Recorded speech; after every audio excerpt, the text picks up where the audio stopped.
This is an example of an R Markdown notebook. So the title is R Notebook Example, and you can see the date here. Okay, so this is an inline text, R. So this is R, and then you notice that I did not put a specific date because this will be variable. So when you open, when you knit this date, it will give you the date, the system date. So later on, if we knit this, it will generate March 28. Okay, so the output is an HTML document, table of contents with a depth of 2. It's a floating table of contents. And then numbered sections through. Theme, guys, we know that our Markdown can generate different types of themes.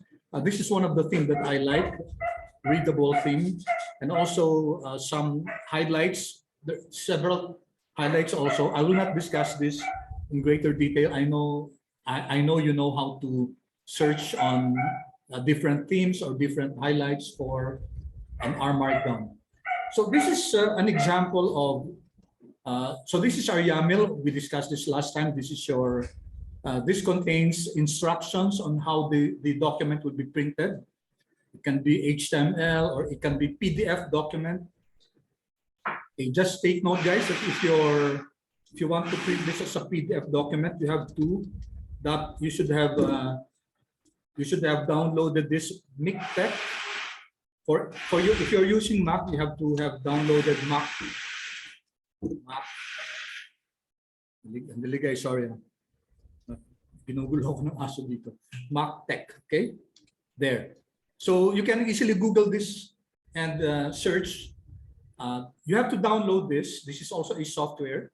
It's like an add-in, and follow the instructions. And then if you have this already installed in your machine, then you will be able to generate a PDF document. Okay. So if you're using Mac, please look for MikTeX.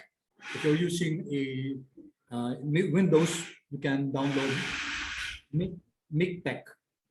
Okay. So we know, guys, we have discussed this last time that the one hashtag will generate the first header, and this is a subheader. Our Markdown can have up to 6 levels of headings. So if you have here 6 hashtags, that means that's the smallest heading. Usually naman, guys, hindi naman umaabot sa, it doesn't reach up to 6 subheadings. Okay, but if it does, then you will have to tweak your document in such a way that you only have up to 6 headings. Okay, so this means that this is the first part, introduction, and then there's this, what is our Markdown?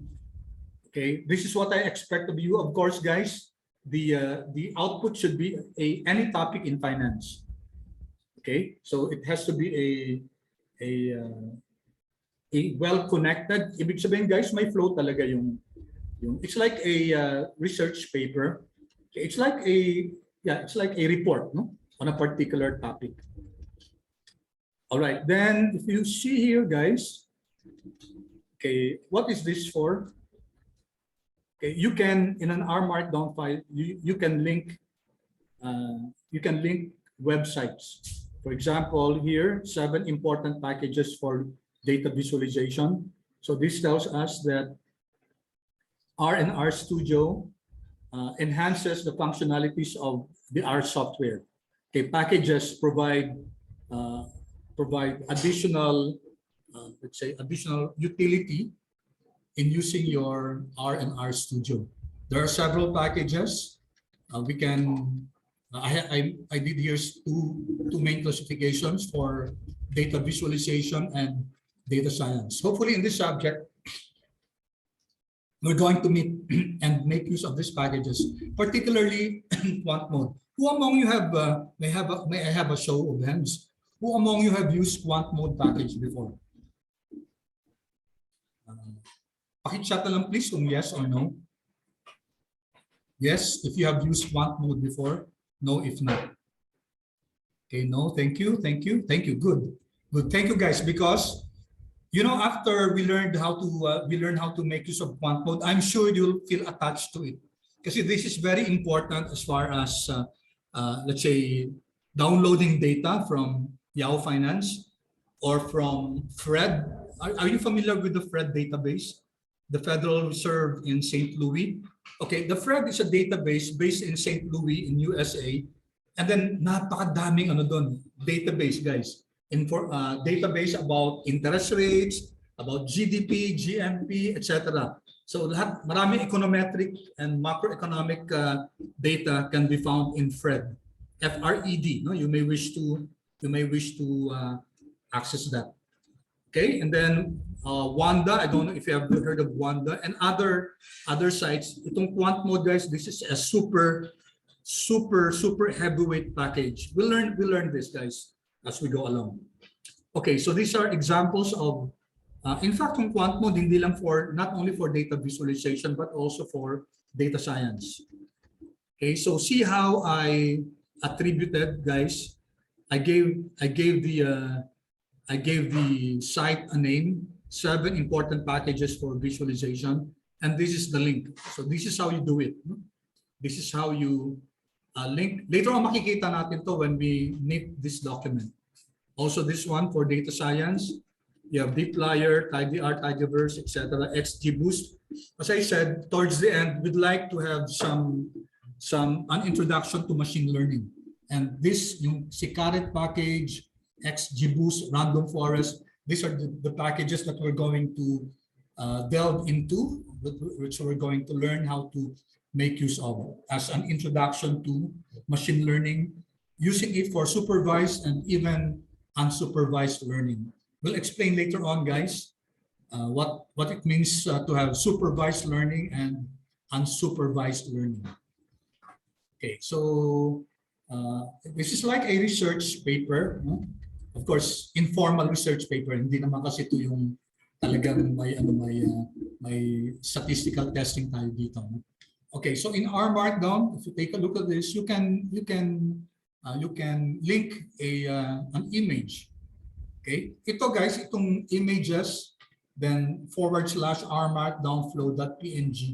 It means that this is coming from my machine, from my drive, no?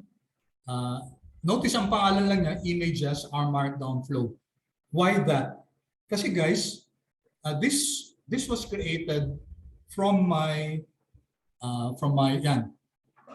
working directory. Di ba ang working directory po projects, no? Our projects. I think we discussed that last time. Did we, guys?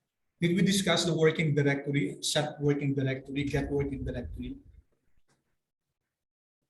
Did we?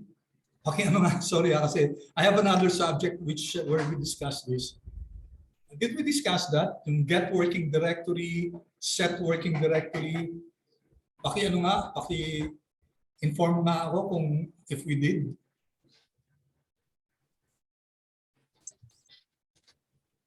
Parang hindi nyo alam. Parang hindi ko pa na-discuss. Hindi pa ba? Yes, sir. We discussed it last time. Discussed, no? Okay. So, as I said, guys, it's always good to use a working directory. Ako ang ginagawa ko nasa desktop ko so that I can easily access it. So in my desktop, I created this working directory, our projects, and all my projects are here. No?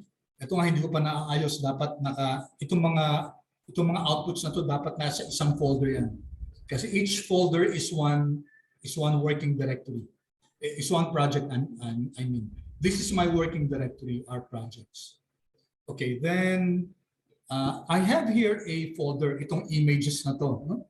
And in this folder images, I have several images. No?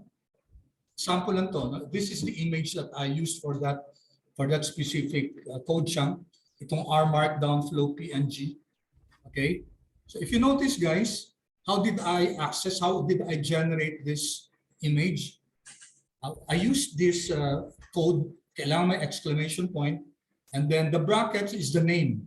It will be the name that will appear in the knitted file, and then ito yung link. Notice hindi na dito pinakita yung C, tapos yung specific folder nito yung R projects, kasi understood na yun that this resides in your my R projects folder. So what I need is only to identify the specific folder in my R projects directory, working directory, and then under images, yung specific PNG file. Okay, so that's how I link an image. Okay, because in your project, in your paper, in your first paper, you might be needing some images. Okay, and then ang suggestion ko, you download that image, save it either as a JPEG or PNG, and then you can link that to your RMD file, and then it will be knitted and it will appear here. Okay, dapat hindi ko nga muna pinakita. Okay, anyway, so ito pa guys, other parts of this sample. Okay, and then we said that it's always good, by the way, for you to name your code chunk. Kasi if I go here, for example, this is I named it our cars plot. What's the importance of giving a name to your code chunk? If I go to our code chunk here, you notice that some of them I gave a name, the others hindi ko pa nabigyan. Okay, for example, ito.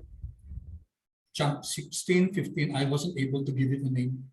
Now, especially if you have a long document, if you have, let's say, hundreds of code chunks, and then it will be foolhardy for you to navigate through your R Markdown trying to look for that code chunk. Hahanapin mo, it's like looking for a needle in a haystack. It can be quite unwieldy to look for that specific code chunk. So best way, guys, is to give a name to your code chunk, okay, and give it a logical name so that it will be easy for you to find that specific code chunk. For example, if it's, let's say, chunk 10 and there's a name here, I click this, then it will bring me to chunk 10. Okay, this specific code. All right, so just to give more examples. Okay, cars, guys, cars is a data set that comes with R. So that can be accessed. We recall, guys, yung I think I discussed this with you last time. The datasets package. So how do you use the help function in R? You can make use of this. I'll type it in the console window. Question mark datasets or help datasets. This is a package. Okay, so let's wait for R to process this. Okay, in the meantime, okay, notice that I didn't anymore. I just use this code plot cars. Automatically, cars will be accessed kasi the cars dataset, it can be found in this. Yeah, ito na guys. It's in this datasets package. Datasets yung pangalan ng package. And then if we want to get a listing of what's found in this package, yung datasets na kasama sa package na to, we can use this function library. Okay, help is equal to datasets, and then automatically it will open here a window. Matagal mag-process. Okay, here, guys. Information on package datasets. Okay, version niya ngayon 4.02. Okay, so it comes already with base R, so which means, guys, you don't need to install the datasets package kasi kasama na siya. It comes already with R. Okay, this one, air passengers. This is a very good dataset to use in dplyr, in SQL, no? Structured query language. Structured query language, that's in extracting data, transforming it, ETL, I don't know if you've heard of that, and loading it, ETL. Extract, transform, and load. So we have here several data sets. Okay, you can access this. You can make use of this, guys. You can make use of this. For example, tingnan natin to, US arrests. No? So how do we access this data? And then, okay, when I type data, guys, tingnan nyo, okay, lumalabas na yung IntelliSense ni R. Okay, take a look. No? Ang dami ng data dito. Lumalabas yung mga data dito. No? So automatically. So for example, let me say ito, yung US arrests, for example. Okay. Data and then may quotes dapat, no? And then control enter. Okay, and take note guys, sa environment natin, andito na siya. USA arrests. Kaso wala pang, hindi pa natin nakikita, no? So how do I see what's inside this? Okay, I can make use of the view function, view, and then US arrests. Okay, view. Right. Notice yung promise naging ano na, no? Naging nasa data na siya. And it consists of 50 observations with four variables. We have murder, assault, urban population, and rape. Okay.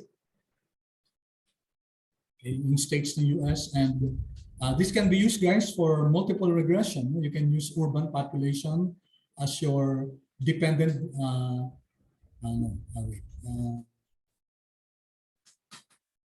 Pwedeng pag multiple regression, pwede, no? Kung yung urban population ba, is it dependent on the murder, assault, and rape incidents ng isang state? Okay, bumababa ba yung ano? Negatively correlated ba yung urban population at saka itong instances ng murder, assault, and rape, etc. I'm just thinking out loud, no?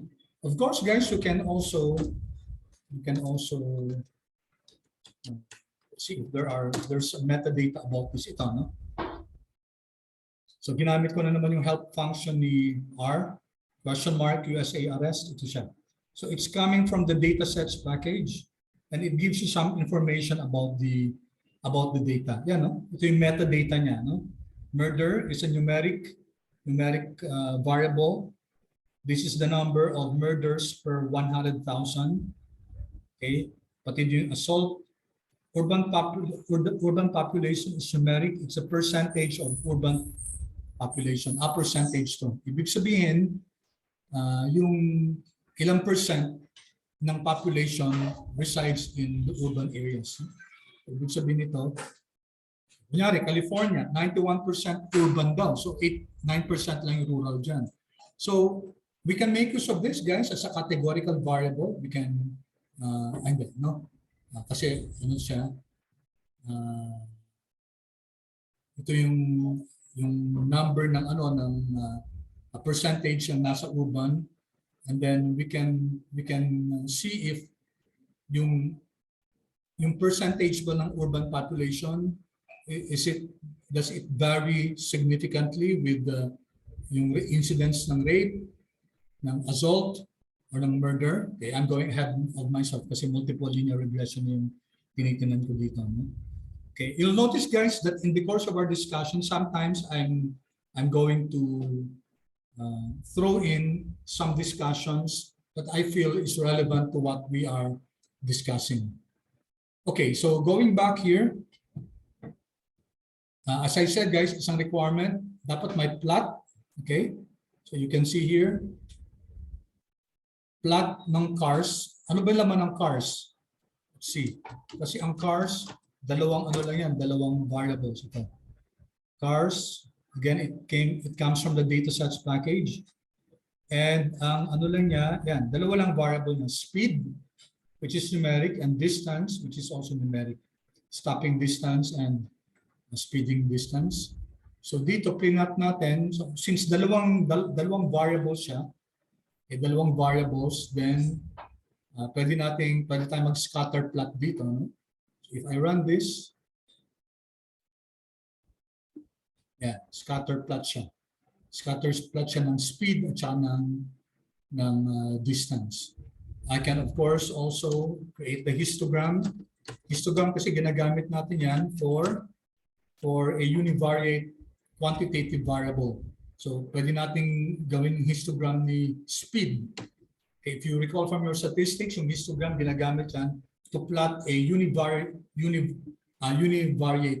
measure. Univariate, isang variable lang. So, kunyari, speed. And we know that speed is a numeric variable, so pwede natin makreate yung histogram yan.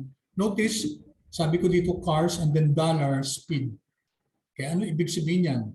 Coming from the cars, wala pa yung cars dito, no? So, kung gusto natin i-access yun, natin view cars. Okay, so this is cars. Okay, pero wala pa siya dito kasi hindi pa natin in-identify. Kunyari, I'm creating an object called cars. And this is coming from the data cars. Okay, so I gave a name to the object cars. So if you run this, lalabas na siya dito. No? Kaso hindi mali yung pag-ano ko. No? Mali yung paggawa gamit ko kasi it's just a categorical variable. Sige, let me fix this. No? Iiwan ko na muna siya. Mali lang yung code ko dito. Okay, wait lang. May question na. Walang lumalabas sa R. Richard, dali Walang lumalabas. Wala? Richard? Yes. When I open the file, sir, walang laman. Yes, sir. This Pati one? file A, B, C, D, E. Wala. Not sure kung sa akin lang, sir. I'm not sure anong mali. Let me ask the others, guys. Were you able to open the file that I shared with you? Ina, Payus, Samya, Ina? I was able to open the file. Na-open mo? Okay. Yes. Thank you, Ina. How about Payus, Samya, and Ina? Yes, sir. Na-open ko po. Na-open. Ba't kaya Richard, no? Ano kaya? I think, sir, I need to reinstall na lang yung RStudio. Okay. Sige, sige. Anyway, you have the copy, no? And Yep. follow along na lang muna. No? I'm sure magaling ka naman eh. I'm sure kaya mong on your own follow. Okay, so Chard, habol ano ka na lang Yes, sir. Okay, Yes, so, sir. yeah. Thank you. Some more things, guys, about this. I gave this to you as a sample so that may idea kayo guys kung ano yung ina-expect ko sa inyo. Kasi in this R Markdown file, okay, meron tayong plots, meron tayong data na ginamit, no?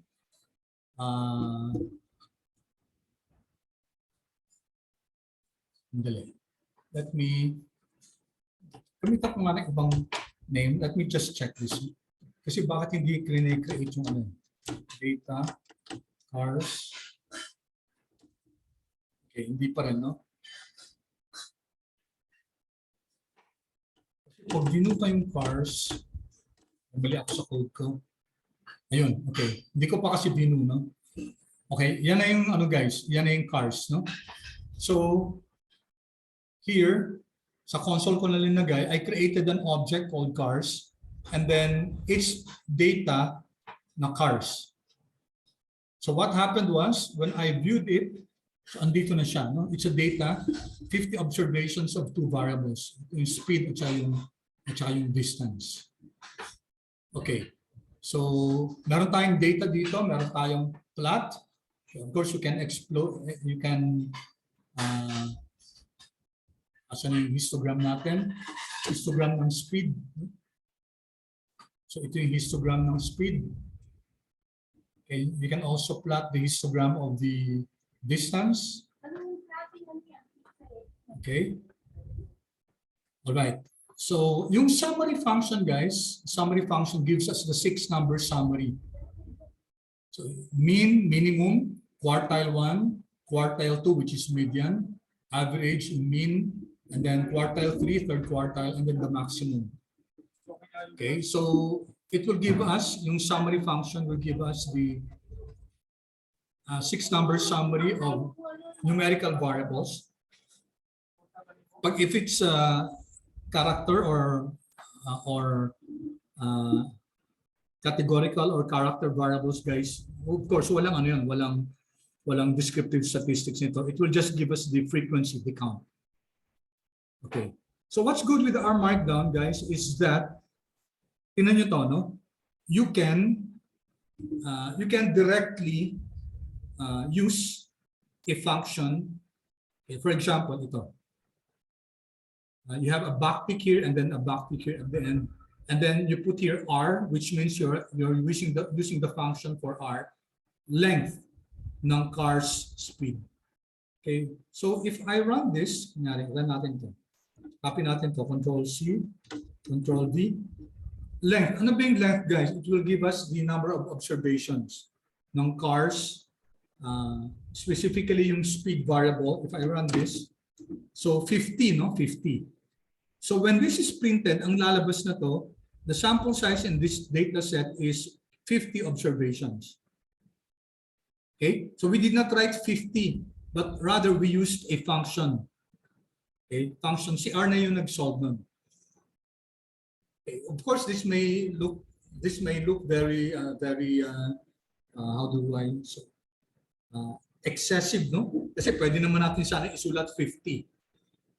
Diba? Kung alamin natin kung ilan yung observations ng cars dataset, 50, and then i-direction na lang natin na 50 to. However, may advantage to, especially if you have long functions. Okay? At saka para alam natin kung saan nanggaling yung value na yun. Ito kasi alam mo no? Alam natin na yung 50 na yan, it came from the length of our car's speed. Okay? Ito din, no? R mean car's dollar speed. And also this one. Okay, so this is another, let's say, feature of the R Markdown. Kasi we can use, this is what we call an inline text. Okay, nasa sentence mismo, tapos linagay natin yung function na to, R, and then kung ano yung formula na yun. What this will give us, as I mentioned a while ago, is the result of this function. Okay. Alright, so na-discuss naman natin ba, I know guys, na-discuss naman natin yung function ng Rnorm, no? Diba? I told you last time that the Rnorm function is helps us will generate for us random numbers. Dito, ilan yon? 100 random numbers. Tapos hindi natin linagay kung ilan yung mean, ilan yung standard deviation. Automatic yan. So this generates 100 random values with mean equal to 0 and standard deviation equal to 1. Okay. The use of the hashtag, guys, I will read this as a comment. No? So hindi niya ipoprocess yan. Comment yan. Okay, let's see. Okay. All right. So feedback on guys, we use Rnorm, di ba? Last time. Yes, sir. Okay, good. Good. So alam natin yan, ha? And then we can, of course, we can use this print or just the mean of x1. Okay. Ito naman guys, ang difference nito. Tingnan nyo to, no? Rnorm 2, yung pangalan ng chunk na to, pero eval is equal to false. So if you put this, this function, yung x2 Rnorm, will not be evaluated. Hindi siya i-run, no? So you will not see a print of the mean of x2. Right. And then some more. Okay, let me just quickly go through this. Okay. Yeah, guys, if you run this, yung R print ng yung latest to, no? What was the latest objects na generate natin? It will only tell us x1. Wala si x2. Bakit wala si x2? Okay, wala si x2 kasi i-run nga natin to quickly. Let me run this code chunk.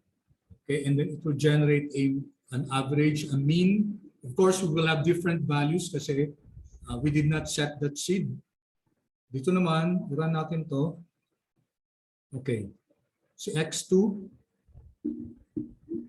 Okay, nag-run siya, guys. But when we click natin to. Okay, bakit siya nag-run? Dapat eval is equal to false. Pag dinit natin, no? Dito, pag rin natin, mag-run pa rin siya dito. Pero pag ninit na natin to later on, you will see na hindi niya i-evaluate tong code chunk na to. Hindi niya i-run yung x2. Okay, so what more here? Okay, some more plots. Ito, set that seed. Then nag-generate tayo ng data frame. A data frame is a structure in R that contains rows and columns, where the rows are unique observations and the columns are the variables. Okay, so dito we're generating an object called WData. It's supposed to be a data frame. And anong laman ng data frame na to? You have this variable daw, sex, is equal to, it's a factor. Factor is a type of a categorical variable that's used for classification. Okay, kunyari may variable tayo na gender. So female, male, female, male, etc. So that object, gender, can be called a factor kasi it's used for classification. For example, let's say area. So Metro Manila City. So pwede Makati, Muntinlupa, Mandaluyong, etc. So if you have a variable like that, where a particular respondent is coming from, then that area can be considered as a factor. Factor kasi ginagamit yan to classify. Okay? Anong gamit yan? Later on guys, pag nag-multiple regression na tayo, we will learn that factors are very important kasi we can distinguish between the relationship of your dependent and independent variables relative to your factor. Okay, kunyari, we're looking at let's say the effect of let's say exercise on body weight. Example lang, no? A very crude example. So exercise on body weight, exercise on BMI, body mass index, etc. Then may variable tayo na gender, female, male. Kasi pwedeng ang effect ng exercise on body mass index on males is different in females. Okay, so dun papasok yung anong difference ng relationship ng weight and body mass index as regards gender, male or female. Okay, so we're going to look at this later on pag pumunta na tayo sa multiple linear regression. And then weight, guys. So dalawang variables ang ginawa natin dito. May sex at saka may weight.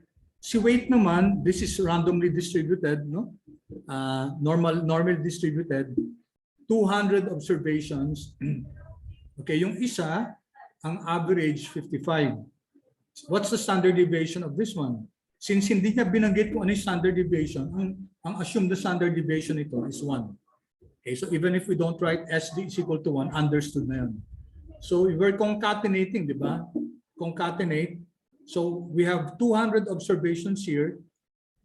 Okay, na ang average weight niya is 55. And then another one here, normally distributed, another 200, okay, with average weight of 58. So all in all, guys, you will have what will be generated is a data frame. So this data frame consists of 400 observations. Bakit 400? Ito, pinaparepeat sa atin yung F at saka M 200 times each. So you'll have a variable, sex, tapos F, M, F. So randomly placed yan. Okay, 200 na female, 200 na male. Tapos ito naman yung weight, 200 na normally distributed with an average of 55 and the other 200 with 58. Okay, so i-run natin to guys. Let's run this all together. Okay, you can see here the head function. Yung head function will display your data.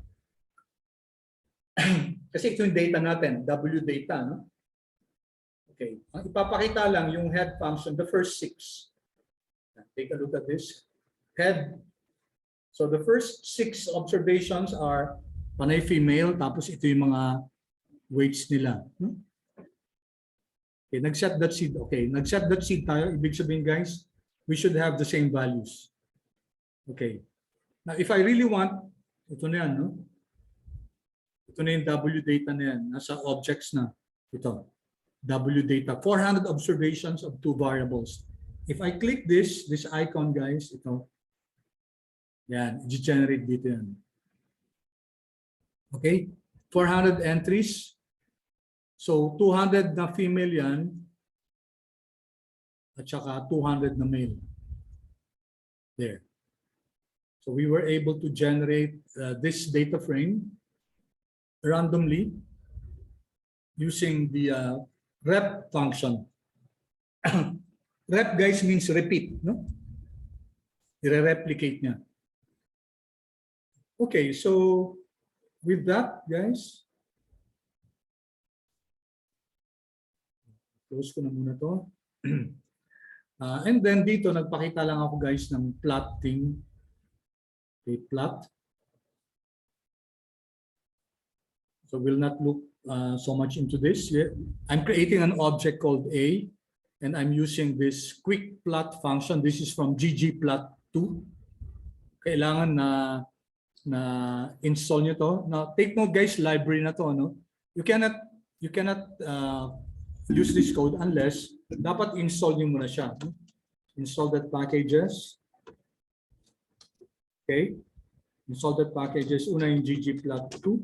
So this is used for data visualization. Okay, for you, you should install that. Kindly install that now. Kasi bago nyo ma-require yan, bago nyo magagamit yung library, kailangan na install nyo muna siya. And then after that, yung cow plot naman. Yung cow plot, importante to if you're combining different plots into one plot. Okay, and once you have installed the packages, guys, dito na yung i-run sa console. No? Of course, pwede nyo rin i-run dito yun. Kindly chat please if you're done installing the package. Richard, nabuksan mo na? Hello sir, sorry. Mag-chat sana ako na be right back, mag-restart lang ako ng PC. Sige, okay. Go ahead. No problem. Sige. Okay po. Sige. Anyway, din naka-record naman to. No? So it's okay. Go ahead, Richard. When you're done, guys, paki-chat naman kung if you were able to install already ggplot2 and cowplot. What are these? These are packages, guys. These packages are replete with many functionalities. Ibig sabihin may mga codes dyan na we can use for plotting, we can use for data visualization.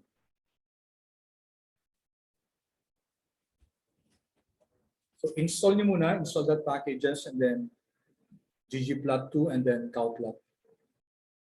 Then that's the only time you can now run yung ggplot2 and cowplot.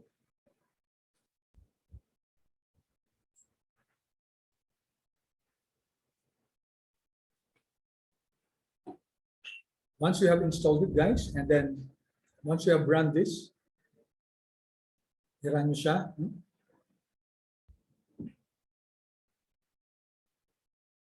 Paki-chat please kung okay na.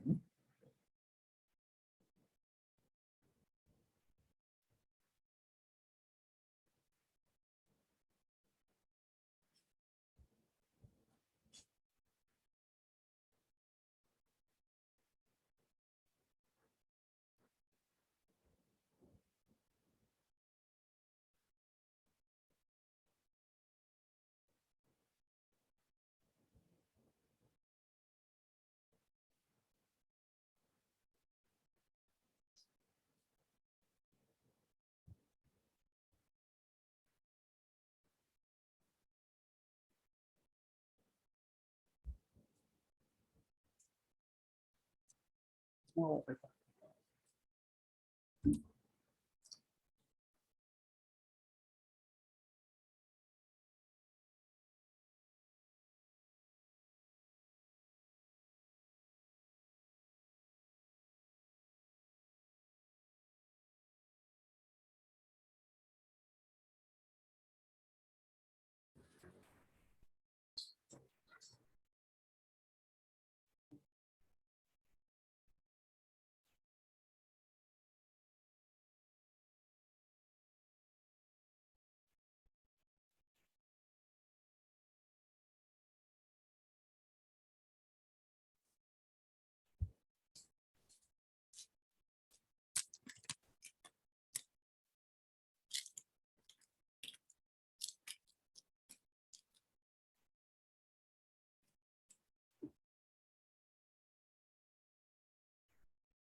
In my question, see, it just says our language successfully unpacked and MD5 sums checked. So I think okay yan.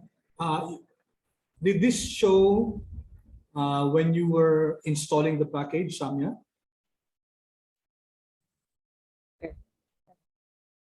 Samya? Okay, did you run this already, itong library?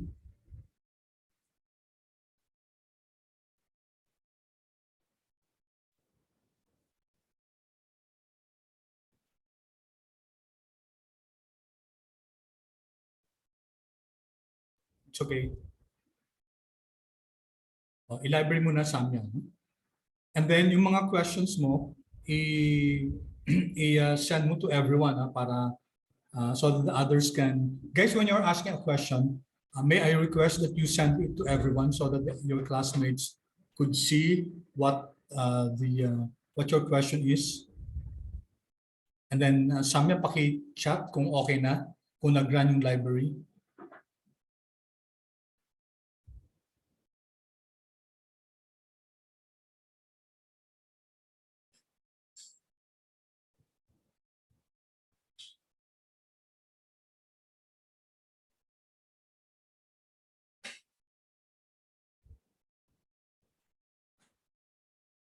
About the rest, guys, paki-chat naman please kung okay na, na-run nyo na yung, na-require nyo na, na-install nyo na yung ggplot2 at saka cowplot. Because we cannot run these plots if these are not run. We cannot run qplot because qplot comes from ggplot2.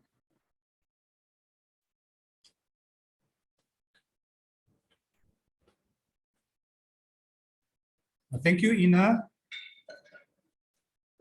Okay, so let's wait for the others. Okay, Ina also, thank you.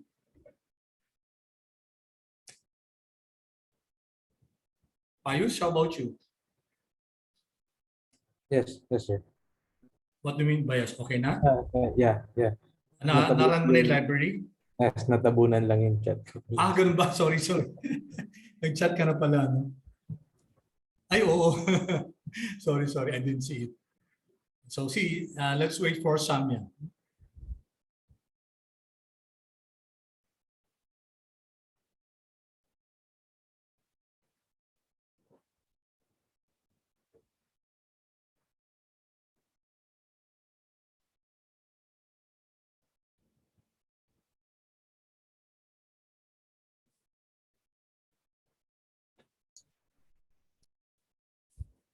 Samya, are you okay? If you have questions.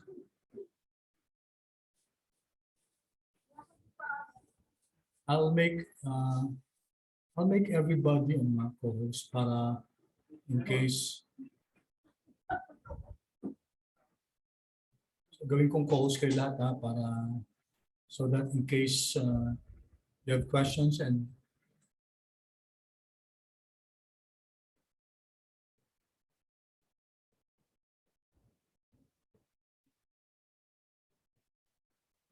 okay, I made everybody co-host so that if you have problems, we will request you to flash your share your screen para makita natin. Okay, so sino ba? Samya, nararan mo na?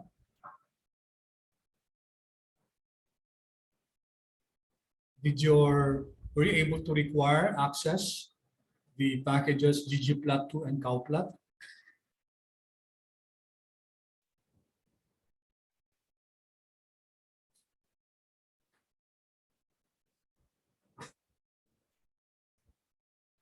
Okay, good. Thank you. All right. Chardware already here in this. Pwedeng pumunta ka dito sa dito sa 136 tapos you can click this. Oops, sorry. Sorry, sir. Can I share my screen? Yeah, sure. Sige. Let me stop share. Sorry. Sorry, classmates. Ano lang. No, go ahead. Chard, no problem. No? Ito siya. We appreciate share mo na yung screen mo. Nakikita niyo yung screen ko, sir. Yes. Ay, But wala, no?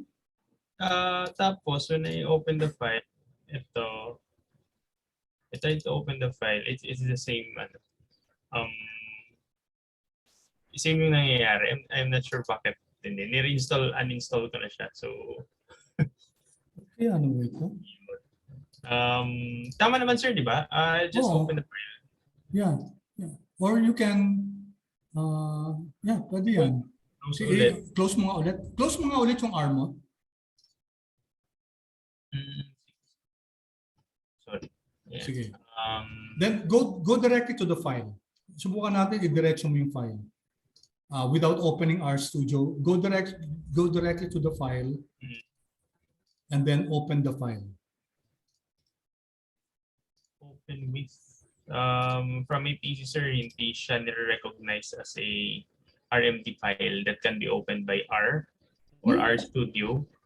So, sorry. Share ko na yung buong screen. Sige, share mo. Entire screen. Screen.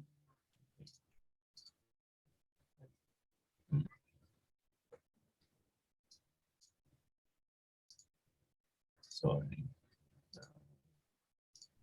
Paano sir mag-share ng buong screen? Parang screen 1. Okay, sorry.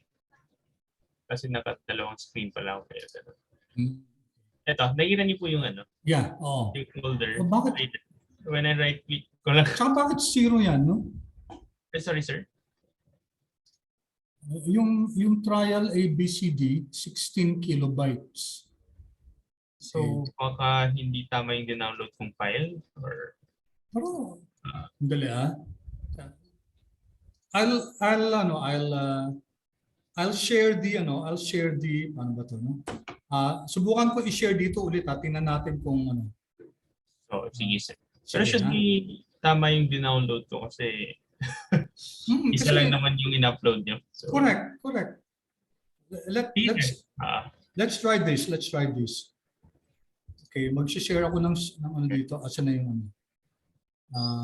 Saan ba ako ng data dito? Saan ba yun? Dito na ako dito.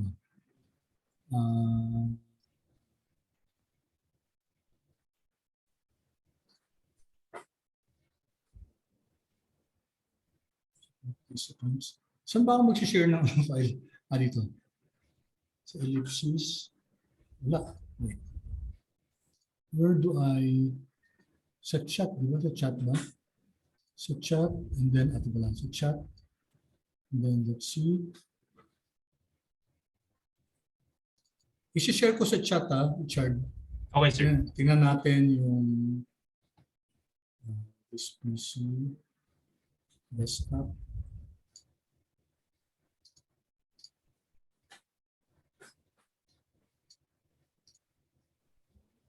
So may R projects ko.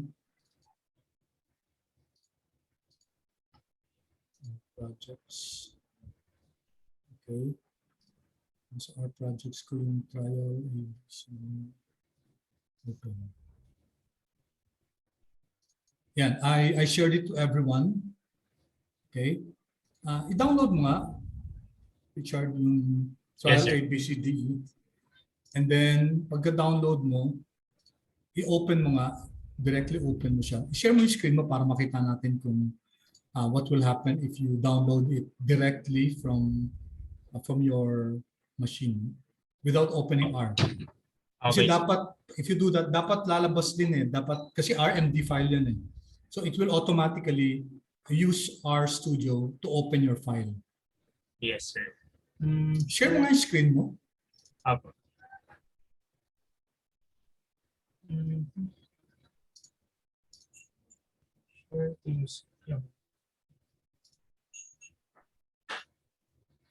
Yan. Nakita niyo to, sir? Parang maliit siya. Yung folder. Pero maliit siya. Nakikita niyo ba, class? Ay, sige. Modify ko yung...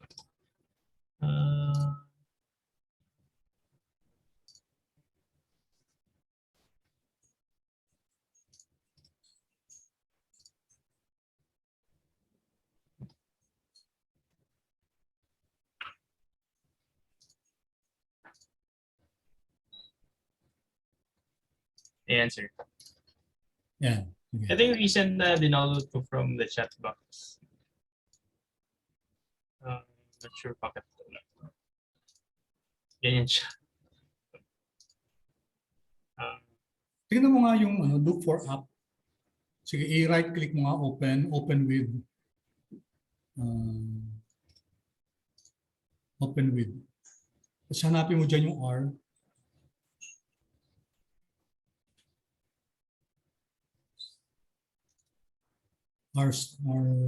R Studio.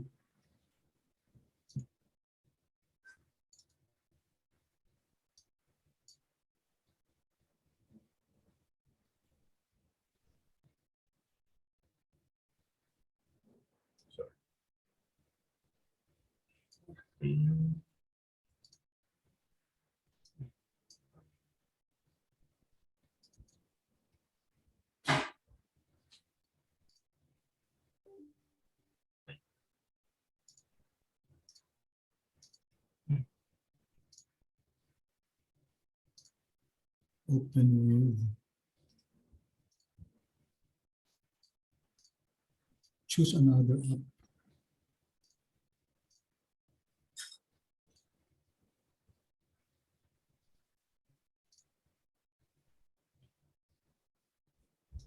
Should be nandito lang yun, sir. Baka nasa downloads mo. Yan, nasa program files. Tingnan mo sa program files mo. Yan. Hanapin mo yung R Studio dyan. Andun yung R. Wait lang, sir. Balik lang ako sa D. Baka sa D ko siya din install.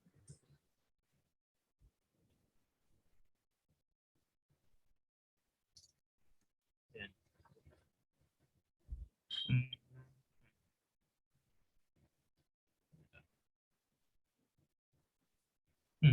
See, sir.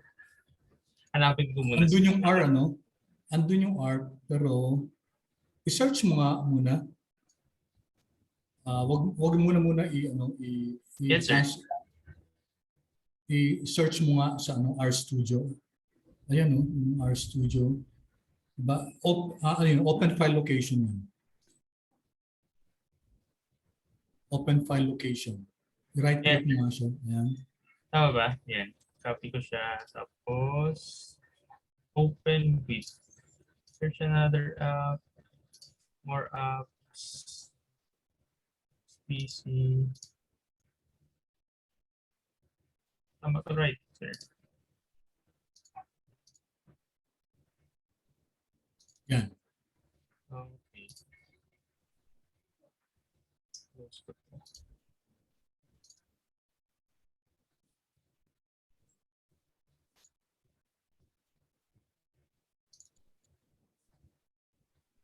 Yun.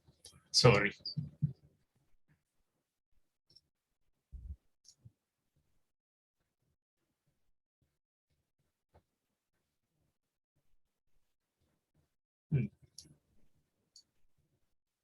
Tama, sir, di ba? Dapat dito siya sa editor lalabas. Yes.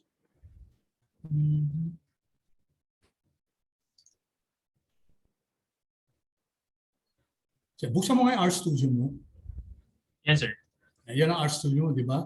Yes, Sige, sir. subukan naman natin yung file. Yung file, open. Sa taas, yung tab na file. Yan. Then, i-open natin yung file na sinare ko sa inyo. Ito, sir. Ay, sorry. Should be here. Ito. Ganyan lang siya, sir. I'm not sure yung problem. Sorry.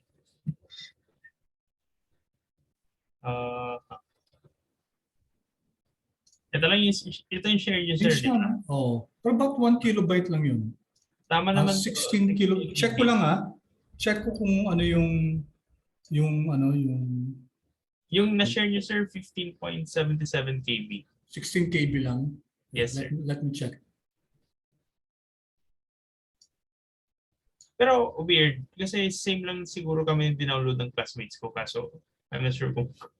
Yeah, ano siya yung tama, 16 kilobytes lang. Yeah, Yes, tama. sir. Chinek ko kasi, pero bakit kaya, no? It, hmm, so, ganito na lang, Chard, no? Ang gawin natin, after this, i-check natin, kasi pwedeng, ang gawin na natin, i-google natin kung bakit hindi, Sige, sir. i-google mo Oo. nga kung our studio can't open the RMD file. Sige, Sige, sir. gawin mo nga ngayon, tingnan lang natin. Quickly lang. Ano din to guys, if you encounter problems, I'm sure you'll do this.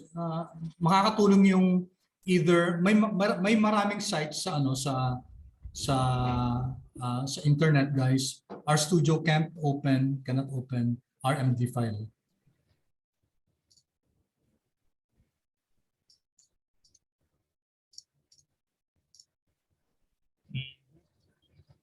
I cannot open our using file. Yeah, no, I have tried creating. Sabi niya, I would guess you lost damage for our installation. Okay, if possible. Okay, sabi niya, pwedeng yung R ang baka kailangan i-reinstall. Anong reinstall mo kanina? R Studio? Dalawa, sir. Yung pareho, no? Pero I'll try to to reinstall na lang. Sige. Reinstall mo ulit, no? Yes, sir. Anyway, naka-record naman to Chard, no? Naka-record siya. Tapos, ipopost ko to. Tapos, within our session today, balitaan mo ko kung nag-work ka. Okay, Most probably software bug yan, no? Yes, sir. Kasi lahat naman na ibig sabihin walang problem sa file. So malamang yan dun sa software na ginagamit mo mismo. Yes, sir. Pero Pero so, i-delete mo muna siya. Last week, di ba? Okay naman, di ba? Yes, sir. I-delete mo ulit siya.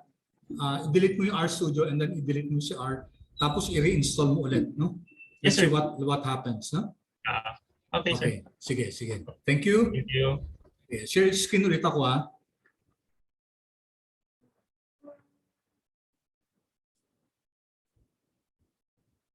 Okay. All right. So since everyone has already installed or required ggplot2 at saka cowplot, ggplot2 is a very powerful package, guys, that's used for data visualization. Okay. So for example, itong qplot na to, again, if you're have always a curious mind, ano ba yung qplot na yan? Quick plot kasi yan. Ako saan nanggaling yan? Okay. So si qplot, guys, galing yan kay ggplot2 na package. Therefore, kailangan na library muna natin yung ggplot2 bago mag-work yan. Even if you have installed ggplot2, but if you have not accessed the package with via library or another code for that is required. Required ggplot2. So pareho lang yan, guys. Either use library or require ggplot2, then you will not be able to use the functionalities of ggplot2. So ito quick plot, so shortcut designed to be familiar if you're used to base plot. Okay, kasi dati nung wala pang when ggplot2 wasn't yet created, ang ginagamit sa R yung plot function. Okay, however, guys, ang daming capabilities kasi ng ggplot2, so that it's important that we also learn how to navigate through the ggplot2 function. What's good is that there are so many tutorials already in the internet, in YouTube. Marami kayong makikitang tutorials about ggplot2. Okay, so ito yung syntax niya. Okay, so maraming pwedeng gawin dito. Okay, pwedeng i-limit natin yung x-axis hanggang saan ba, yung y-axis, ano yung limit niya, and then ito yung main plot, may pangalan ba siya, yung x-label, ano yung label ng x-axis, ano yung label ng y-axis, etc. No? Okay, so lagi naman may mga examples dito. No? Here, example, qplot, this is another data, MPG. Okay, so take note, MPG, and then MPG is, ang data set is MP cars. So the first One here will be your x-axis. This one will be your y-axis. Okay? So dito guys, gawin natin tong ano. So si qplot, okay, ang x-axis natin si sex, ang y-axis natin si weight, and then we're using the data, W data, yung ginawa natin kanina. So anong type ng plot? Box plot, no? Box plot, and then fill is equal to sex. Let's see how this looks like. So let's highlight that. Okay, kaya hanggang dito guys. Then Control Enter. Then let's see how this is plotted. Okay, hindi natin na dapat i-write object A. Yan, so ito, no? Alright. So notice guys, yung fill, it creates a distinction. So ito yung box plot natin for female, and this is the box plot for male. As you can see guys, yung create natin si female at saka male, di ba normally distributed to?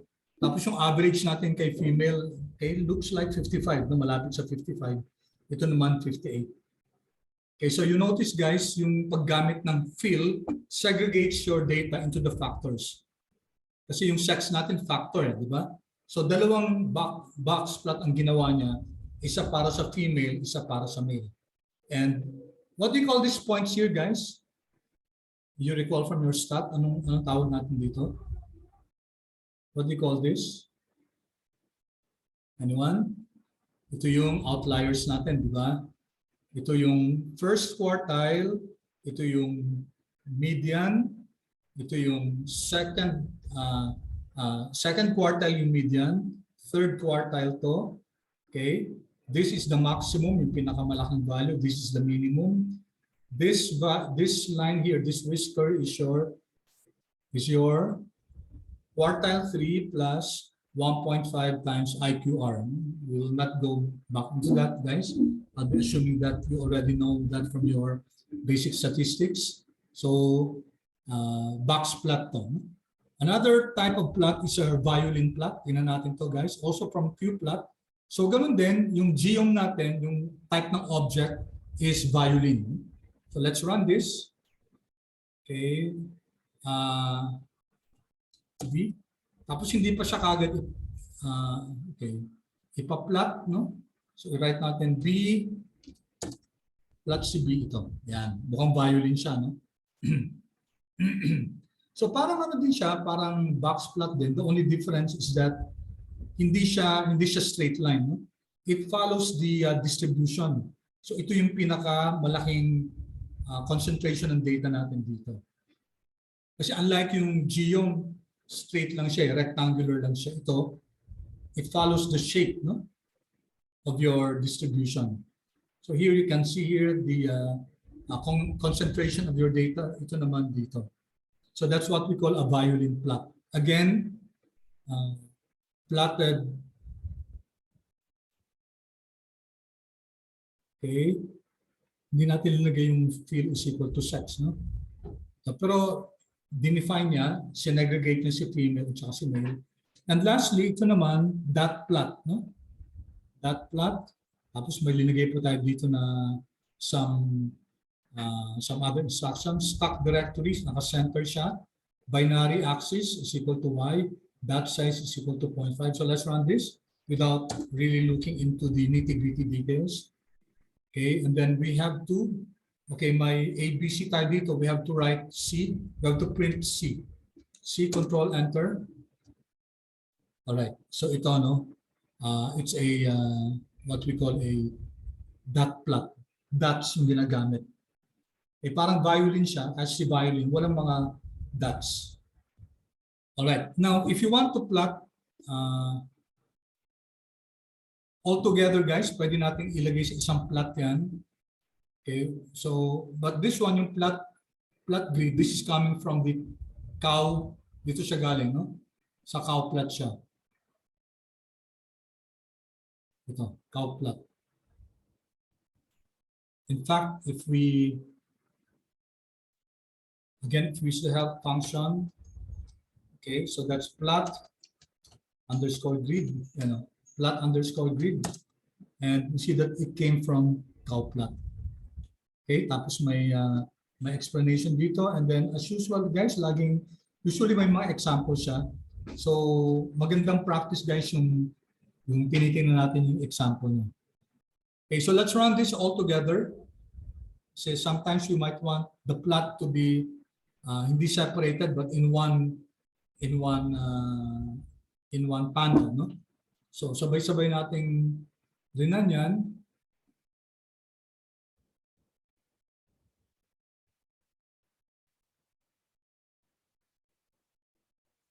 Okay, ano nangyari? Bakit nangyari yan? Gusto sa plots dito. Wala. Okay, A, B, C, pinagsama-sama niya. This should run.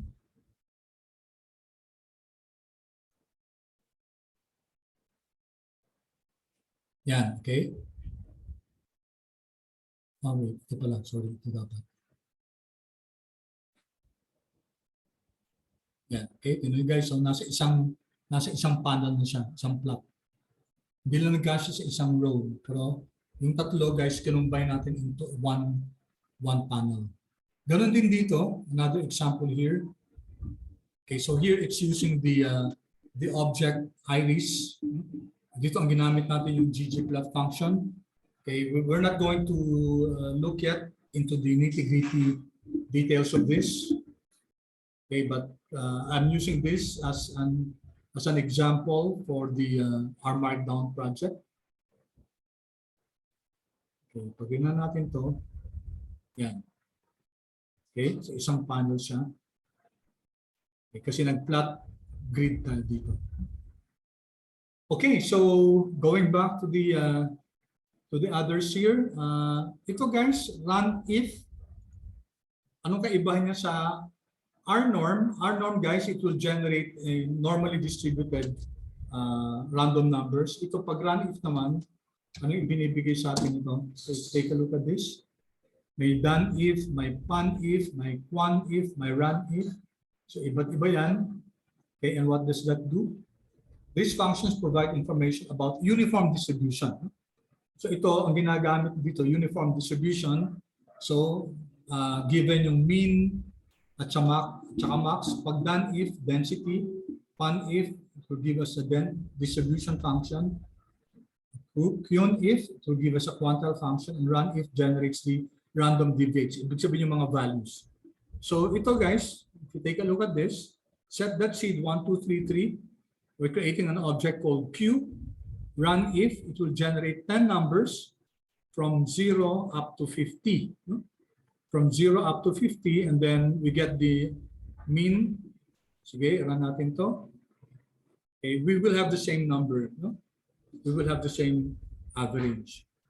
Okay, if you take a look at what that object Q is, diba? Q yung object natin. Ito siya, no? Q. So it's a number, 10 siya. Okay, so different numbers, uniform distribution from 0 up to 50.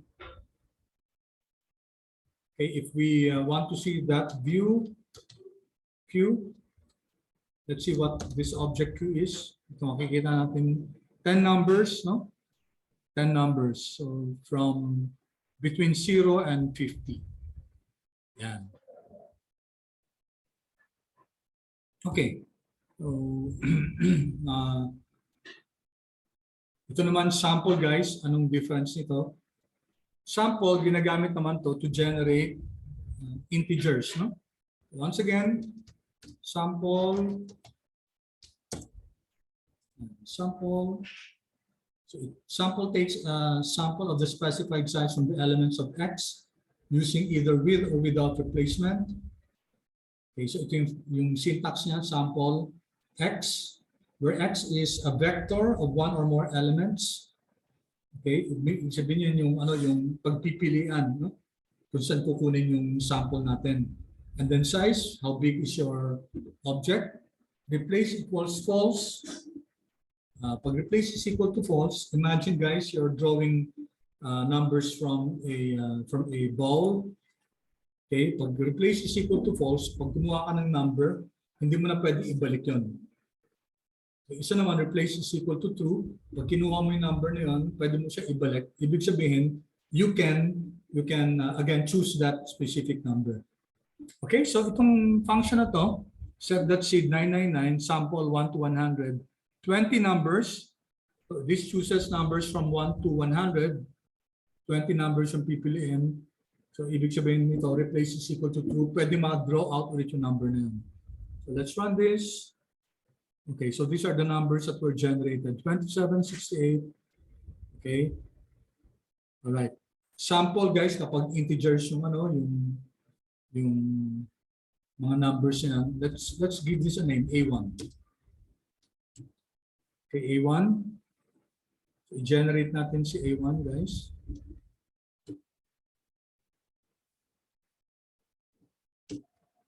Okay, gawin natin itong, let's say, 100, no? Replace is equal to 2, ibig sabihin, pwede maulit yung isang number. So let's run this. Okay, so this is A1. A1.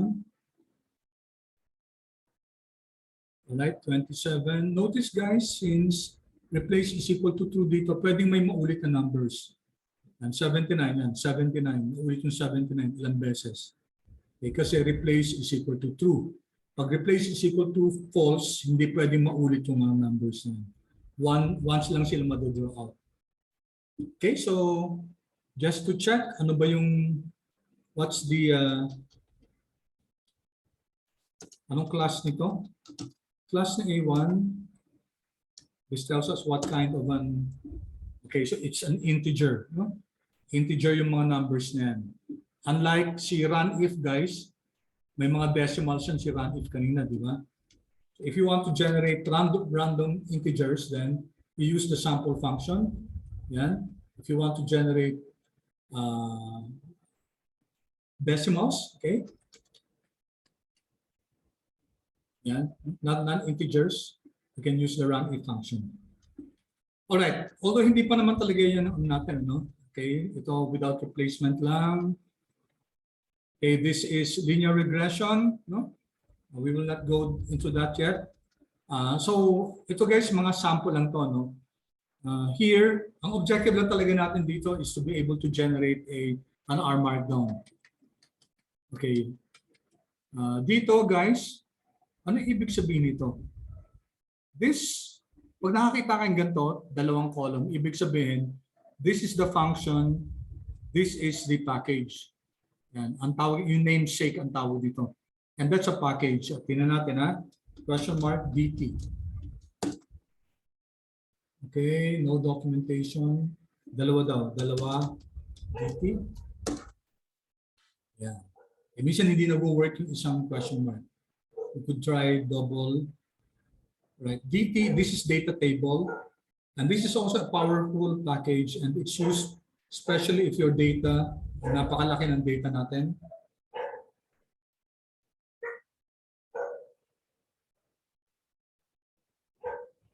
Okay, ito.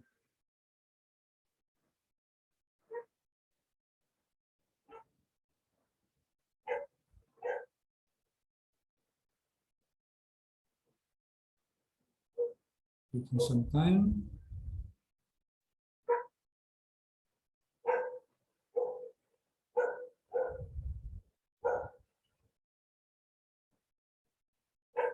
Lumbas, no? Escape ko muna. Ayun lumbas. Ulit, question mark, DT.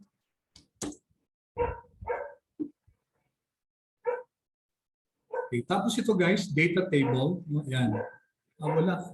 Hindi siya. Let's check the packages here. Packages. Type DT. Yan, DT, a wrapper of the JavaScript library data tables. Okay, so if I click this,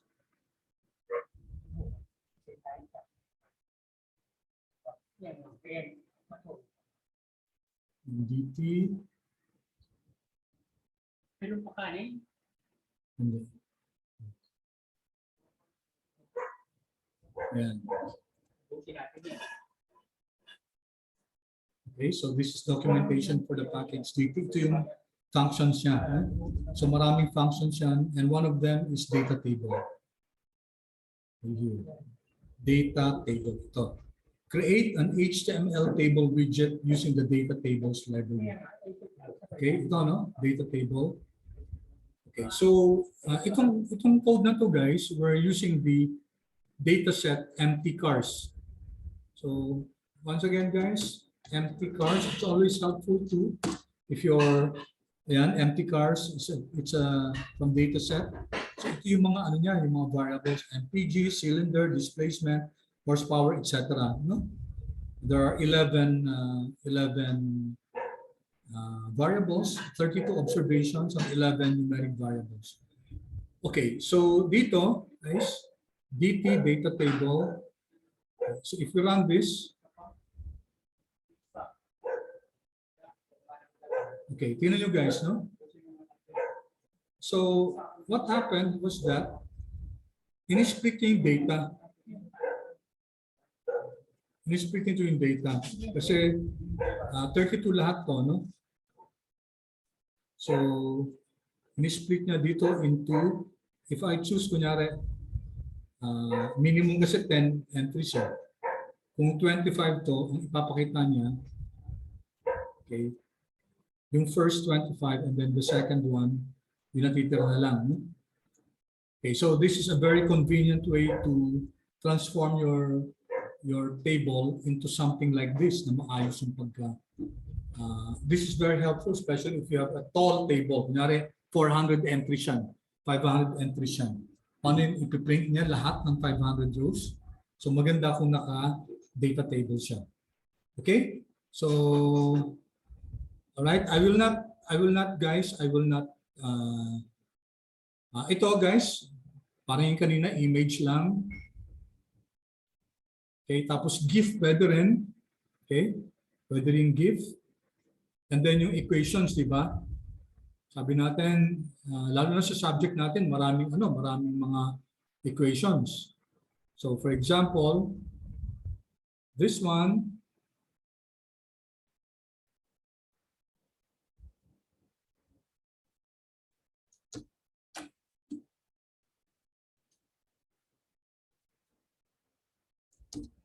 okay, this one guys generates an equation, okay, $.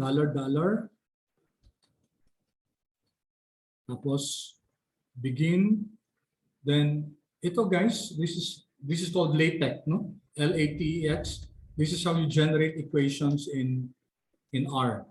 Okay, hindi siya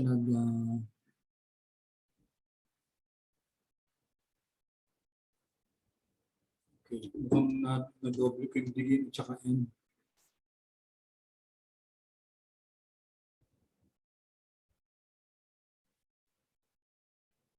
Okay, I think I have may mali yata ako dito. No? Wait. Dapat nag-end na siya dito.